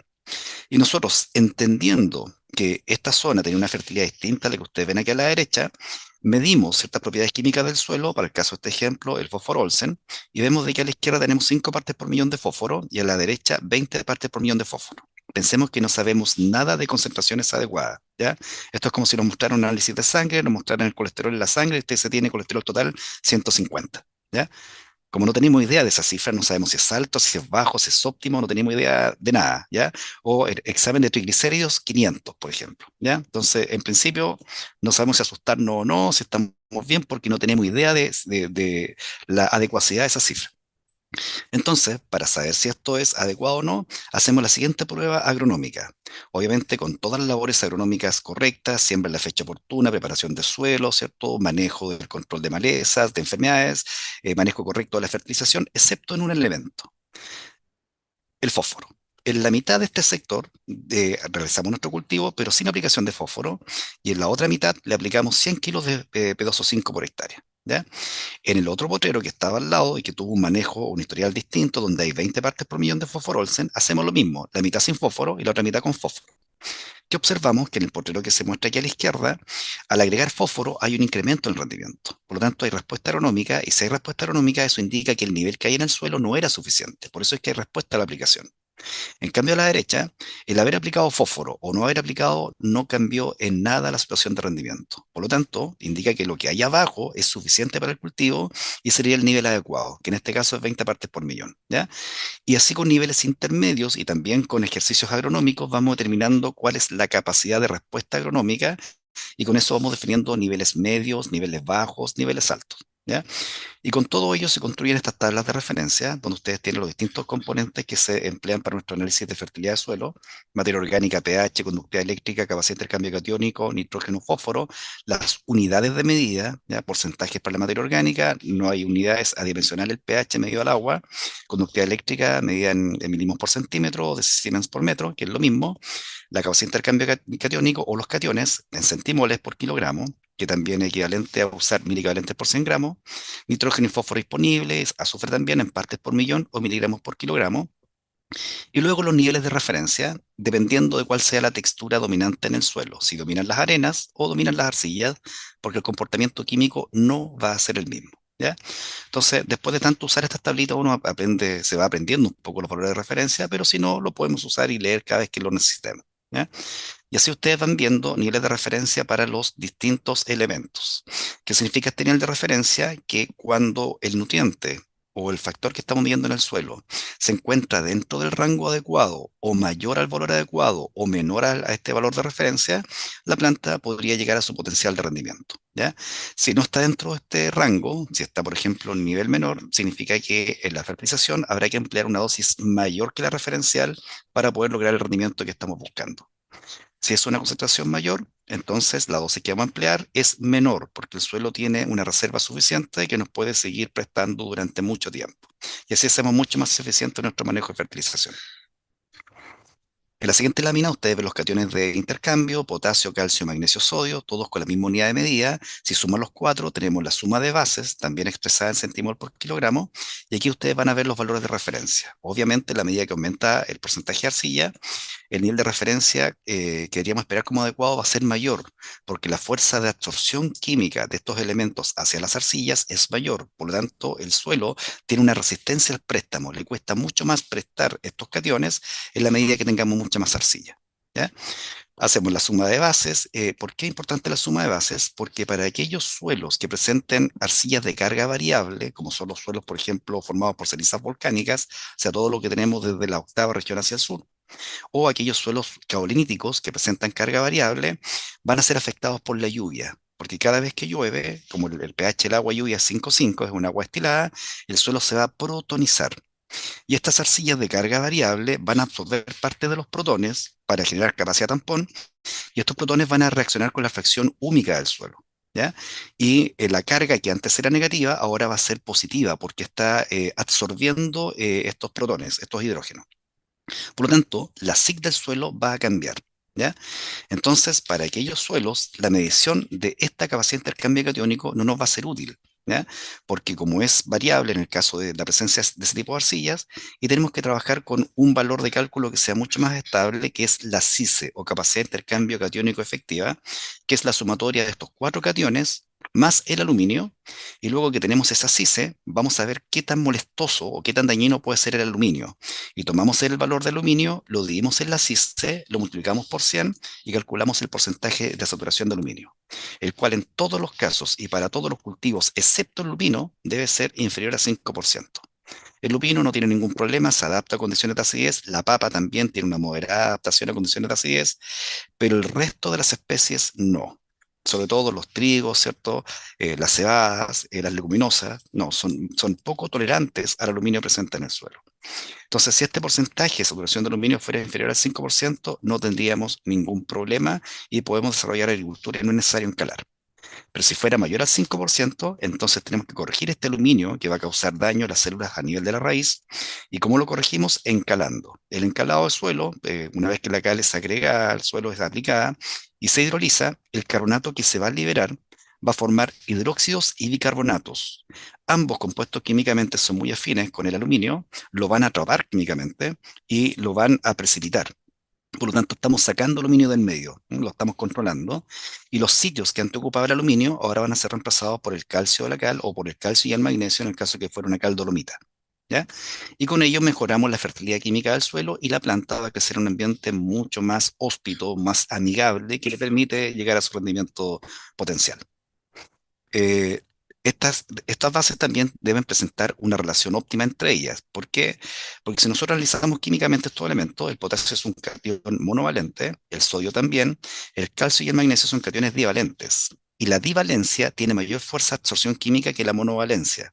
Por lo tanto, cuando estos elementos son absorbidos en la matriz arcillosa del suelo o arcilla orgánica del suelo, el calcio y el magnesio tienen dificultades para ser entregados comparativamente a la facilidad que tiene el potasio y el sodio. Entonces, entendiendo que el potasio y el sodio se liberan con mayor facilidad que el calcio y el magnesio, para que la planta cuente con una concentración adecuada tanto de calcio como de magnesio, tenemos que calcular las proporciones de estos cationes. Y para ello utilizamos la SIC, capacidad de intercambio catiónico, o la suma de bases. ¿Ya?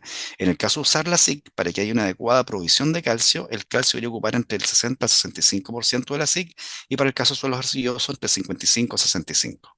Para el magnesio el porcentaje es menor, entre 2 y 15 cuando dominan las arenas y entre 10 y 15 cuando dominan las arcillas, y para el potasio una cantidad bastante menor. ¿Ya? Y si se cumplen estas relaciones entre los cationes y también estos valores de referencia, entonces estamos hablando de un suelo que en términos de fertilidad es adecuado para los cationes. Para el caso de otros elementos, en el caso del azufre, que tenemos valores de referencia, siempre hablamos de valores mayor a algo. En el caso del hierro, rangos estrechos, pero niveles muy bajos, porque son microelementos. Se requiere una pequeña cantidad para que la planta cuente con lo que necesita. ¿Ya? En el caso de manganeso, lo mismo. Si ustedes tienen la oportunidad de mirar algún análisis de suelo en este minuto, ¿ya? Para comparar niveles de hierro y manganeso, probablemente van a encontrar niveles de hierro de 30 partes por millón, 40 partes por millón, 50, 60, lo cual no es ningún problema. es una característica normal del suelo. Tenemos que entender que dentro de la superficie del suelo, corteza terrestre de uso agrícola, los 5 elementos que dominan como fracciones totales son, por una parte, el oxígeno, el silicio, el aluminio, el calcio y el hierro. Por lo tanto, es normal que tengamos mucho hierro presente en el suelo, el cual no nos va a molestar absolutamente en nada. Solo podría ser un problema en aquellos suelos deficientes en fósforo con pH ácido, porque se comienzan a formar fosfatos de hierro y este fósforo, que ya sería limitante, comienza a ser atrapado por este hierro. En el caso del manganeso, el manganeso es un excelente indicador de la textura del suelo, ¿ya? Presenta una directa correlación con la arcilla. En la medida que tengamos mayor presencia de arcilla en el suelo, va a ser mayor la concentración de manganeso. Por lo tanto, si ustedes tienen enfrente suyo un análisis químico de suelo en el cual no hay textura, porque no es necesario pedirla, la pueden ver en el campo, simplemente al tacto, en la medida que ustedes vean un nivel más alto de manganeso, significa que hay mayor presencia de arcilla. Y ahí el problema no va a ser el manganeso, va a ser el manejo del agua y del oxígeno, porque si tenemos mucha presencia de arcilla, baja la velocidad de infiltración de agua en el suelo y por lo tanto baja el movimiento de oxígeno hacia las raíces. Entonces, la presencia de este manganeso va a ser un indicador de, por una parte, velocidad de infiltración de agua y capacidad de movimiento de oxígeno en el sistema de raíces. Lo normal, o sea, o lo adecuado para la planta son valores entre 1 y 2 partes por millón. Con eso se satisface la necesidad de manganeso en nuestra planta. Y lo que ustedes observarían en condición práctica es que en aquellos suelos arenosos los niveles de manganeso no van a pasar de 2 partes por millón. Es normal que las arenas no tengan manganeso. ¿Por qué? Porque la fracción de arcilla es pequeñísima. En cambio, en aquellos suelos de textura franca, los niveles de manganeso pueden fluctuar entre 10, 15 partes por millón, y ya cuando el suelo es de textura franco-arcillosa o arcillosa, los niveles de manganeso van a superar las 20 partes por millón, y en algunos casos de arcillas expandibles, que van a encontrar ustedes en valles, por ejemplo, como Chépica, como Rauco, van a encontrar niveles de manganeso entre 50, 60 partes por millón y más, ¿ya? Que es propio de la concentración de arcilla y del tipo de arcilla. Para el zinc, los rangos son bastante estrechos, ¿cierto? Si el nivel de zinc en el suelo aumenta, no hay ningún problema. El zinc nunca va a ser fitotóxico. El único problema que podríamos tener es que en aquellos suelos también de naturaleza ácida y con baja concentración de fósforo, una alta concentración de zinc puede atrapar fósforo y nos baje la disponibilidad de fósforo, ¿ya? Entonces, en condición de suelo ácido, tanto la presencia de hierro alto como zinc alto podría disminuir la disponibilidad de fósforo. En el caso del cobre, la planta requiere muy poco, pero algunos valles productivos de Chile, como por ejemplo el Valle del Cachapoal, que tienen la influencia de los relaves mineros y del cobre geológico, estos niveles pueden llegar a 100 partes por millón, incluso superar las 200 partes por millón. Y aquí estamos hablando de un metal pesado que va a disminuir el rendimiento potencial de nuestro cultivo, y algunas de las especies que son sensibles a este cobre son, por ejemplo, el maíz y el trigo, ¿ya? Entonces, en ese tipo de suelos, la presencia de cobre, que lamentablemente no lo podemos quitar del suelo, tiene que ser mitigada con algunas otras prácticas agronómicas que faciliten la exploración de las raíces y que también nos permitan ir bloqueando este cobre parcialmente. Una de las prácticas que tiene mejor efecto es la aplicación de enmiendas orgánicas. Las enmiendas orgánicas tienen mucha afinidad química por los metales. Una vez que se van descomponiendo a través de los procesos biológicos, va liberando radicales libres o grupos funcionales que son muy afines con los metales y van capturando, van complejando estos metales pesados y bajan su disponibilidad, generando también un incremento en el potencial productivo del cultivo. Finalmente tenemos el boro, que este elemento puede ser un amigo cuando el suelo es muy pobre en este elemento, pero también se puede transformar en enemigo cuando la concentración de boro supera los valores que están aquí indicados en esta tabla, ¿ya? Este elemento fácilmente puede pasar desde la deficiencia hacia la toxicidad. Por lo tanto, hay que ser muy cuidadoso con el manejo del boro en la fertilización. Cuando los suelos son pobres en boro, lo que uno sugiere es aplicaciones de boro de máximo 1 a 2 kilos por hectárea, ¿ya? Que decirlo es fácil, pero llevarlo a la práctica es difícil. Si lo transformamos en un fertilizante con boro, por ejemplo, la bromonato calcita con un 10% de boro, estaríamos hablando de 10 o 20 kilos por hectárea. Entonces la pregunta es, ¿con qué técnica distribuimos homogéneamente 10 kilos de fertilizante por hectárea? Entonces, como es difícil, hay que tratar de emplear estos fertilizantes que traen estos microelementos impregnados en cada gránulo o realizar complementos de aplicación foliar. La aplicación foliar va a ser la mejor forma de aplicar estos microelementos en términos de una distribución homogénea, ¿ya? Y para el caso del boro, la aplicación foliar en todos los cultivos tiene que tratar de concentrarse previo a la floración o durante la floración, que es el momento en el cual hay mayor consumo y actividad de boro en la planta por parte de los cultivos. Y ya dicho esto, voy cerrando mi presentación y abro espacio para las preguntas. Voy a dejar de compartir.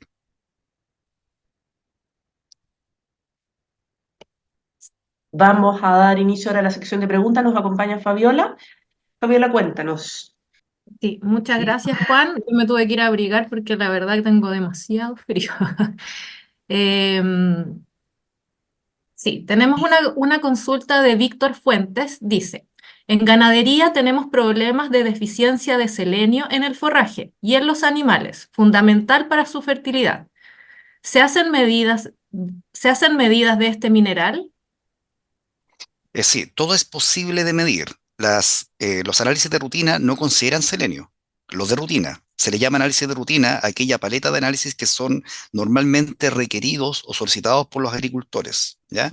Nosotros hablamos de elementos esenciales para las plantas. El selenio, si bien no es un elemento esencial, es un elemento benéfico para algunos cultivos. Es decir, que si está presente en adecuada concentración, permite potenciar o el rendimiento o algún atributo de calidad del cultivo. Si bien no se mide, se podría medir, habría que montar la técnica. Eh, Luego habría que ver cuál es la fracción de selenio a medir en el suelo. Habría que tener estudios más específicos, si el selenio total o el selenio que sea biodisponible con algún ácido o alguna base, ¿cierto? Habría que precisar en la técnica, pero todo es posible de medir. Muchas gracias, Juan. Viviana Muñoz consulta. Buenos días. ¿En frutilla el boro foliar es móvil en la planta? Sí, de hecho, frutilla es uno de los cultivos con mayor estudio en términos de boro, ¿ya? ¿Dónde estaría la dificultad? La frutilla tiene una ventana de floración y producción de frutos bastante amplia. De hecho, algunas variedades tienen dos producciones en la temporada. Entonces, como es bastante amplia, la aplicación de boro foliar que debía realizarse en floración, aquí estamos hablando de varias aplicaciones, ¿ya? Y como esto podría ser fitotóxico, lo que se sugiere en el caso de frutilla es realizar varias aplicaciones, pero en muy baja concentración de boro. Generalmente hablamos de diluciones de 100 cc de producto comercial de boro por 100 litros. O sea, concentraciones muy bajas, ¿ya?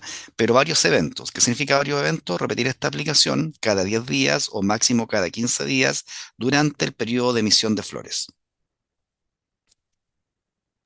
Muchas gracias, Juan. Roberto Trincado consulta.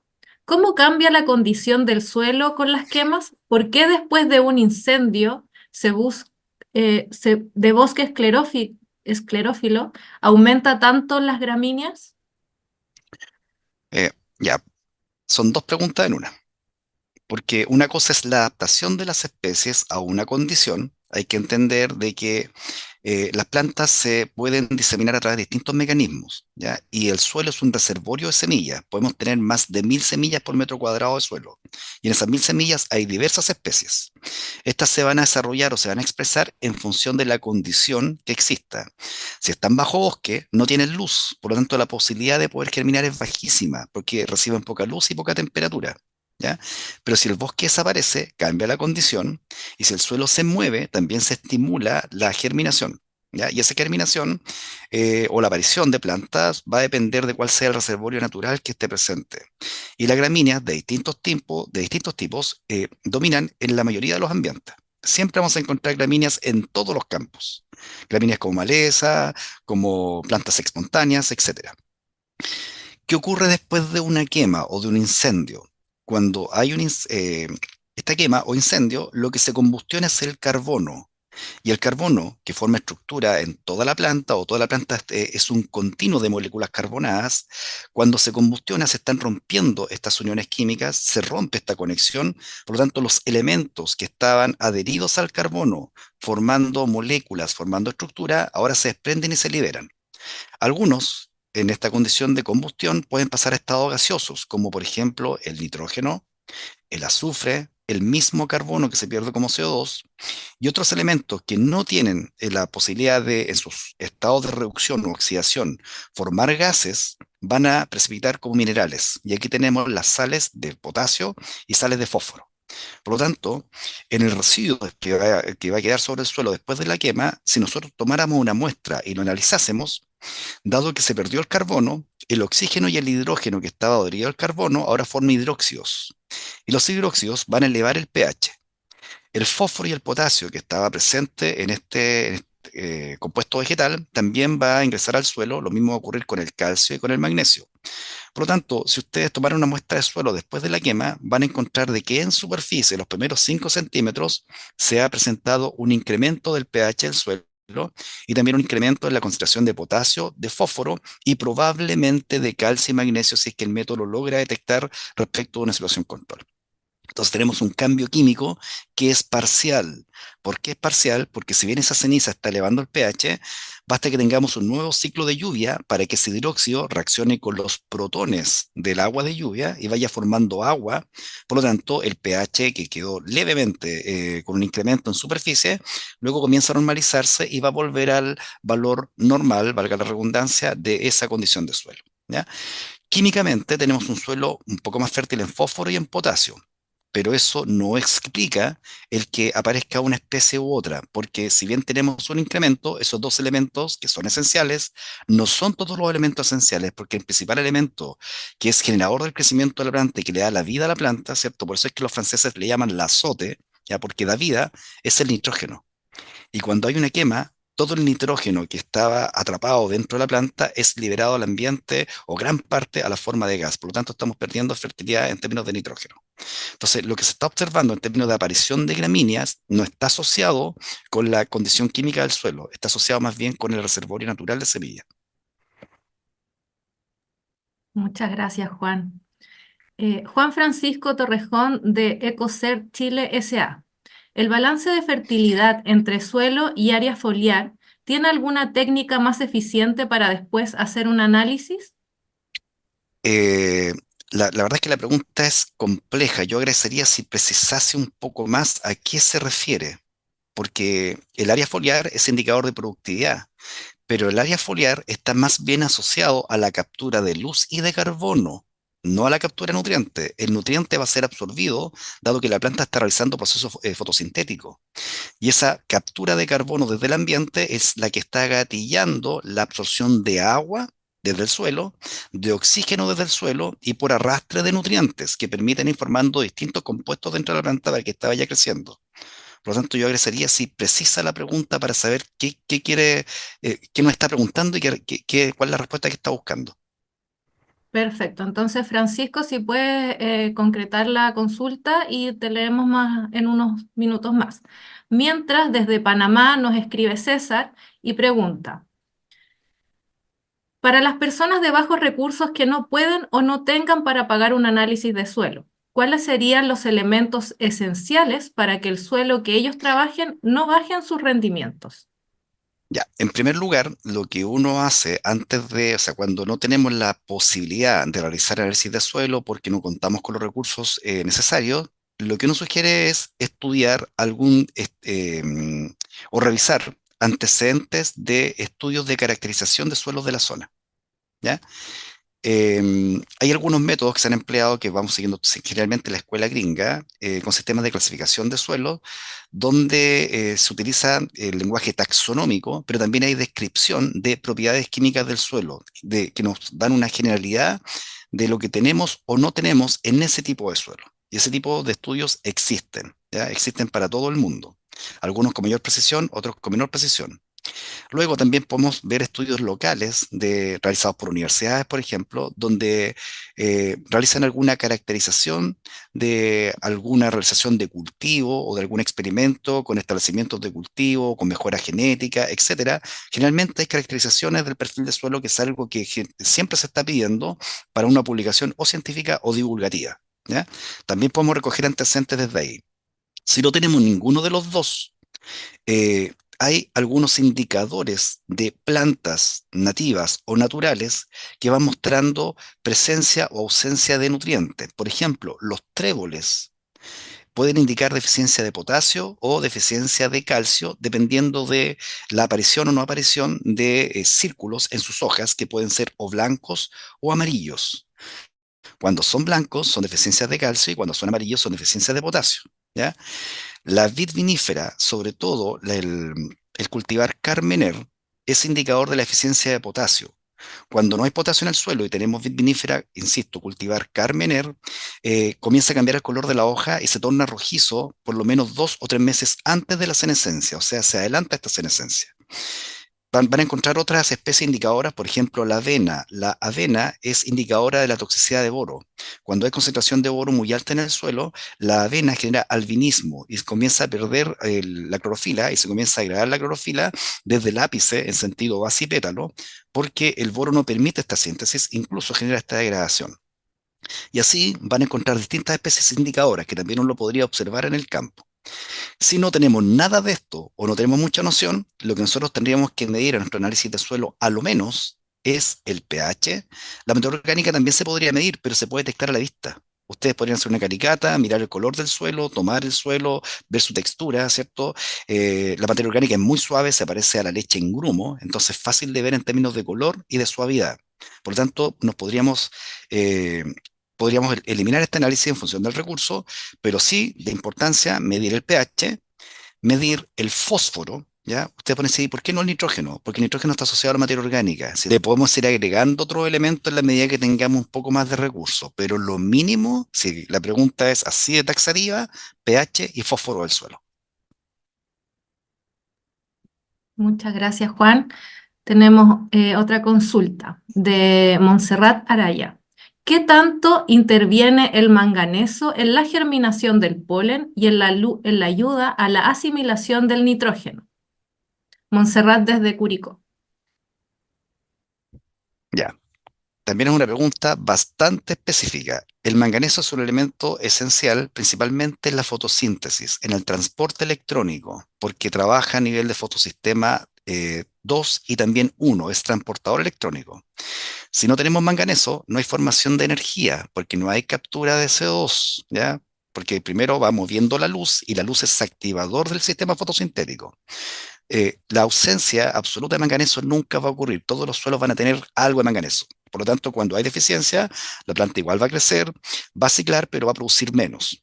Por lo tanto, si hay ausencia de manganeso, vamos a tener menos productividad. Si hay exceso de manganeso, nuestro problema va a ser la falta de oxígeno y la productividad también va a disminuir.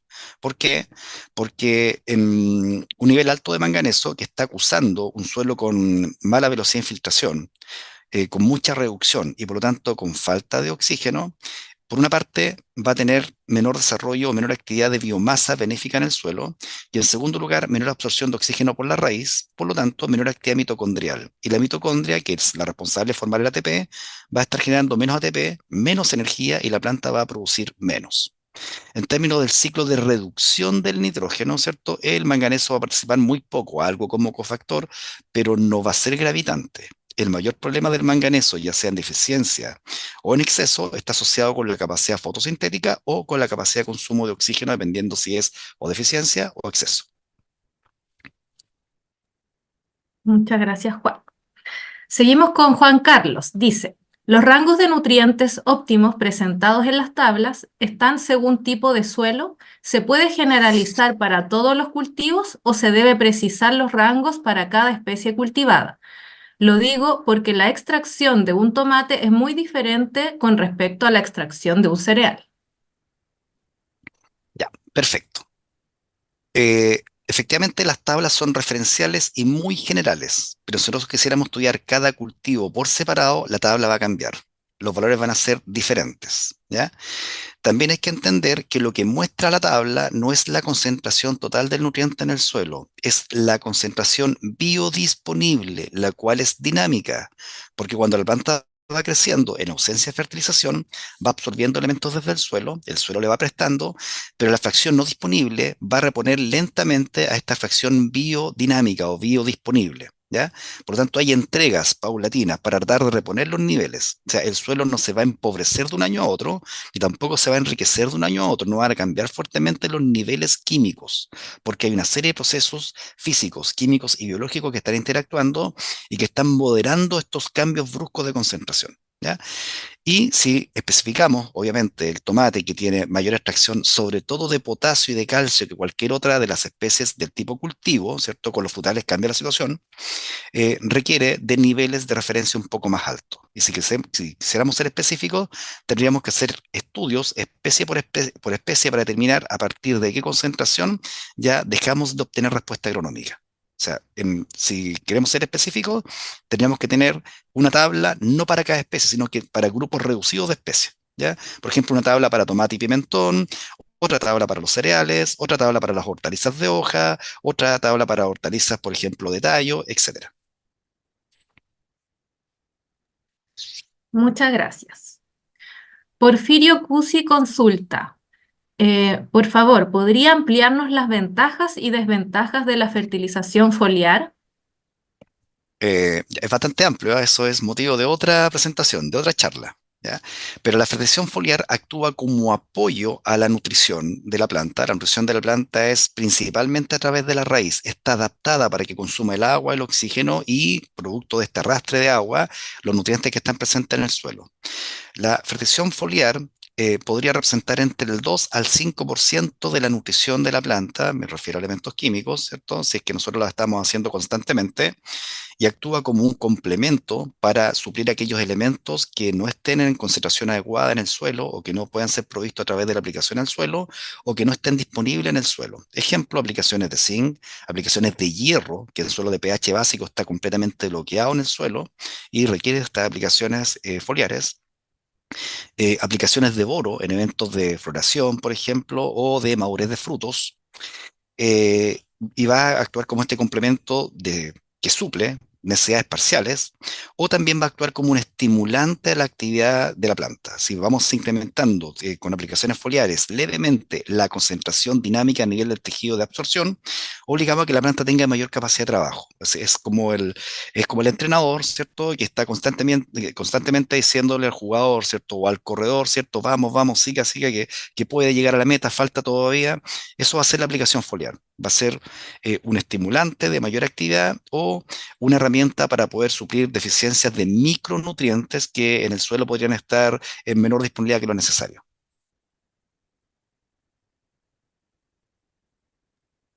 Muchas gracias. Luis Aburto consulta. Realicé un análisis de suelo para praderas y sale muy elevado en aluminio. ¿Cómo puedo nivelar el aluminio sin afectar el pH, ya que está a nivel óptimo? ¿Solo aplicar cal agrícola? Ya.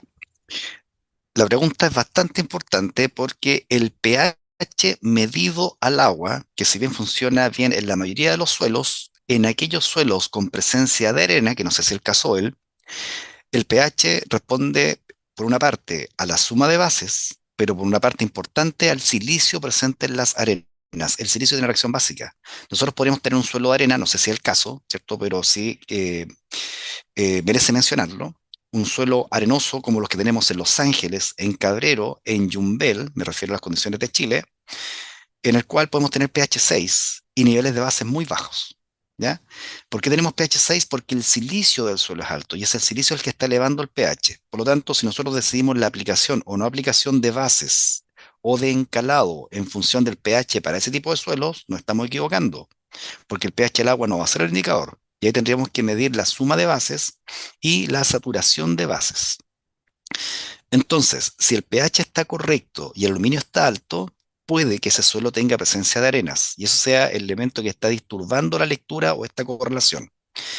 El encalado, si el pH está correcto y es una fuente para poder corregir este aluminio alto, precipitarlo, lo podemos realizar sin ningún problema.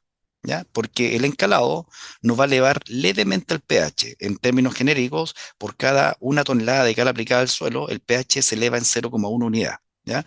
Y si el pH era 6 y le aplicamos, por ejemplo, 2 toneladas de cal o 4 toneladas de cal, puede ser una cantidad suficiente para capturar el aluminio, para evitar que el aluminio cause daño, y el pH va a pasar de 6 a 6,2, 6,3, 6,4, 6,5 y sigue estando dentro del rango óptimo para la planta. ¿Ya? Las plantas no requieren un pH, una única valor específico, sino es que la planta se ajusta a un rango de pH en el cual encuentra los nutrientes en la disponibilidad necesaria para ella. Mira, hay muchas consultas interesantes. Dice, ¿por qué en suelos que por naturaleza son ricos en hierro, algunas especies presentan clorosis férrica? De Claudio Rosal. Ya, eso es muy fácil. pH suelo. El análisis químico de suelo utiliza extractantes específicos que no son los mismos que tiene la planta. No son los mismos, ¿ya? Y el método para leer hierro en el suelo, que es el DTPA, ácido dietilén-pentacético, permite rescatar el hierro que está capturado en el suelo o parte de este hierro, leerlo y mostrarlo en el informe. Pero si el pH es mayor a 7,2, ese hierro no está disponible para la planta porque la planta no tiene la misma capacidad que el DTPA. ¿Ya? Entonces, lo que yo le pediría, ¿cierto?, a la persona es que revise la relación que existe entre el pH y también sus niveles de hierro. Muy claro, Juan. Voy a leer las dos últimas consultas. Ángel Tixi dice, el suelo es vivo y depende de la cantidad de materia orgánica que tenga para saber de manera referencial su contenido de elementos mayores y menores. ¿Qué tan significativa es realizar una prueba de la solución de suelo con el peróxido? Mientras mayor es la reacción, mayor materia orgánica, por ende, mayor cantidad de elementos mayores y menores. Sí, pero parcialmente, porque es un método químico y los métodos químicos aceleran los procesos. Para que esta materia orgánica presente en el suelo vaya liberando nutrientes, obviamente, mayor contenido de materia orgánica, mayor reserva de nutrientes. De eso no cabe duda. Pero para que los libere, tiene que haber algún agente activador que vaya pidiendo los nutrientes y otra parte que vaya generando reacciones químicas paulatinas y suaves que permitan esta liberación. Ese agente liberador es la raíz de la planta. Cada vez que las raíces de las plantas crecen en el suelo, están acidulando, porque están eliminando compuestos de reacción ácida, como por ejemplo los mismos protones, ¿cierto? Ácidos carboxílicos, mucílagos, etcétera. Y todos estos compuestos van rompiendo las uniones químicas de los nutrientes y también van estimulando, como la planta puede exudar carbono de cadena corta y de bajo peso molecular, va alimentando microorganismos presentes en el suelo los cuales toman esto como un desayuno, pero luego van por el almuerzo, y el almuerzo es la reserva de materia orgánica del suelo, y comienzan a digerir lentamente esta materia orgánica, y junto con esta digestión van liberando los nutrientes. Por lo tanto, el método químico es un buen predictor en términos de cantidad o de capacidad, pero no es buen predictor en términos de disponibilidad inmediata, ¿ya? Pero hay una directa relación entre contenido de materia orgánica y reserva de nutrientes, ¿ya? Y luego, si el método que van a emplear, el peróxido, les parece bien y cuando lo han correlacionado con la respuesta que ven con su cultivo en el campo, les funciona bien, entonces hay que dejarlo, porque los métodos se seleccionan em, precisamente en función de la respuesta agronómica que se observa en el campo, ¿ya? Por eso es que para cada elemento hay distintos métodos y nosotros decidimos aquel método que represente de mejor forma la respuesta que presenta la planta a la agregación del nutriente que lee ese método. Muchas gracias, Juan. Y por último, vamos a leer la consulta de Roberto Trincado. Dice, ¿cómo prevenir la contaminación de napas con fertilizantes y eutrofia de acuíferos? Ya, muy fácil. Aplicar las cantidades correctas. Y para ello lo que tienen que emplear son los métodos adecuados de cálculo. Cualquier método que lo lleve a aplicar una cantidad, una dosis de nutriente mayor que el consumo, está contaminando. Sobre todo cuando hablamos de nitrógeno y fósforo, que son los dos elementos asociados a esta eutrofización de las aguas, ¿ya? La eutrofización, para los que no conozcan el concepto, se refiere a la pérdida de oxígeno en un ambiente acuático, lo cual altera la vida normal, ¿cierto?, de la fauna y la flora presente en ese acuífero. Y eso se genera por crecimiento de las algas. Las algas son fósforo dependientes en primer lugar y en segundo lugar nitrógeno dependiente. Cuando en un ambiente aumenta la concentración de fósforo y de nitrógeno, se desarrollan las algas, las cuales agotan todo el oxígeno y comienzan a cambiar las poblaciones dinámicas de organismos y desaparecen los aerobios y aparecen los anaerobios, ¿ya? Y así se va creando esta eutrofización. Para evitarlo, es de suma importancia medir la capacidad natural de entrega del suelo para nitrógeno y para fósforo y solamente complementar con lo que le podría faltar al cultivo. Si ustedes emplean algún método de cálculo, como por ejemplo el método racional, y emplean una dosis de fósforo mayor que lo que el cultivo va a consumir, están incrementando el riesgo de pérdida y por lo tanto el riesgo de eutrofización. Muchas gracias, Juan, por todas las respuestas, tu presentación Comentarte que quedaron muchas consultas en el tintero, pero decirle a los expositores que Juan va a participar dentro del ciclo de charlas en 2 capacitaciones más. También había muchas preguntas relacionadas al compostaje en específico. Van a haber presentaciones que son específicas del compostaje, así que tiempo para seguir aprendiendo y consultando va a haber. Así que eso, muchas gracias, Juan. Gracias a todos por participar de este ciclo de charlas. Gracias a ustedes, nos vemos la próxima semana. Muchas gracias. Gracias, Juan. Sí, Juan es un expositor que va a estar en otras sesiones de este webinar, así que muchas gracias y nos vamos a volver a ver. Un abrazo a todos y nos veremos el próximo miércoles. Muy buena jornada.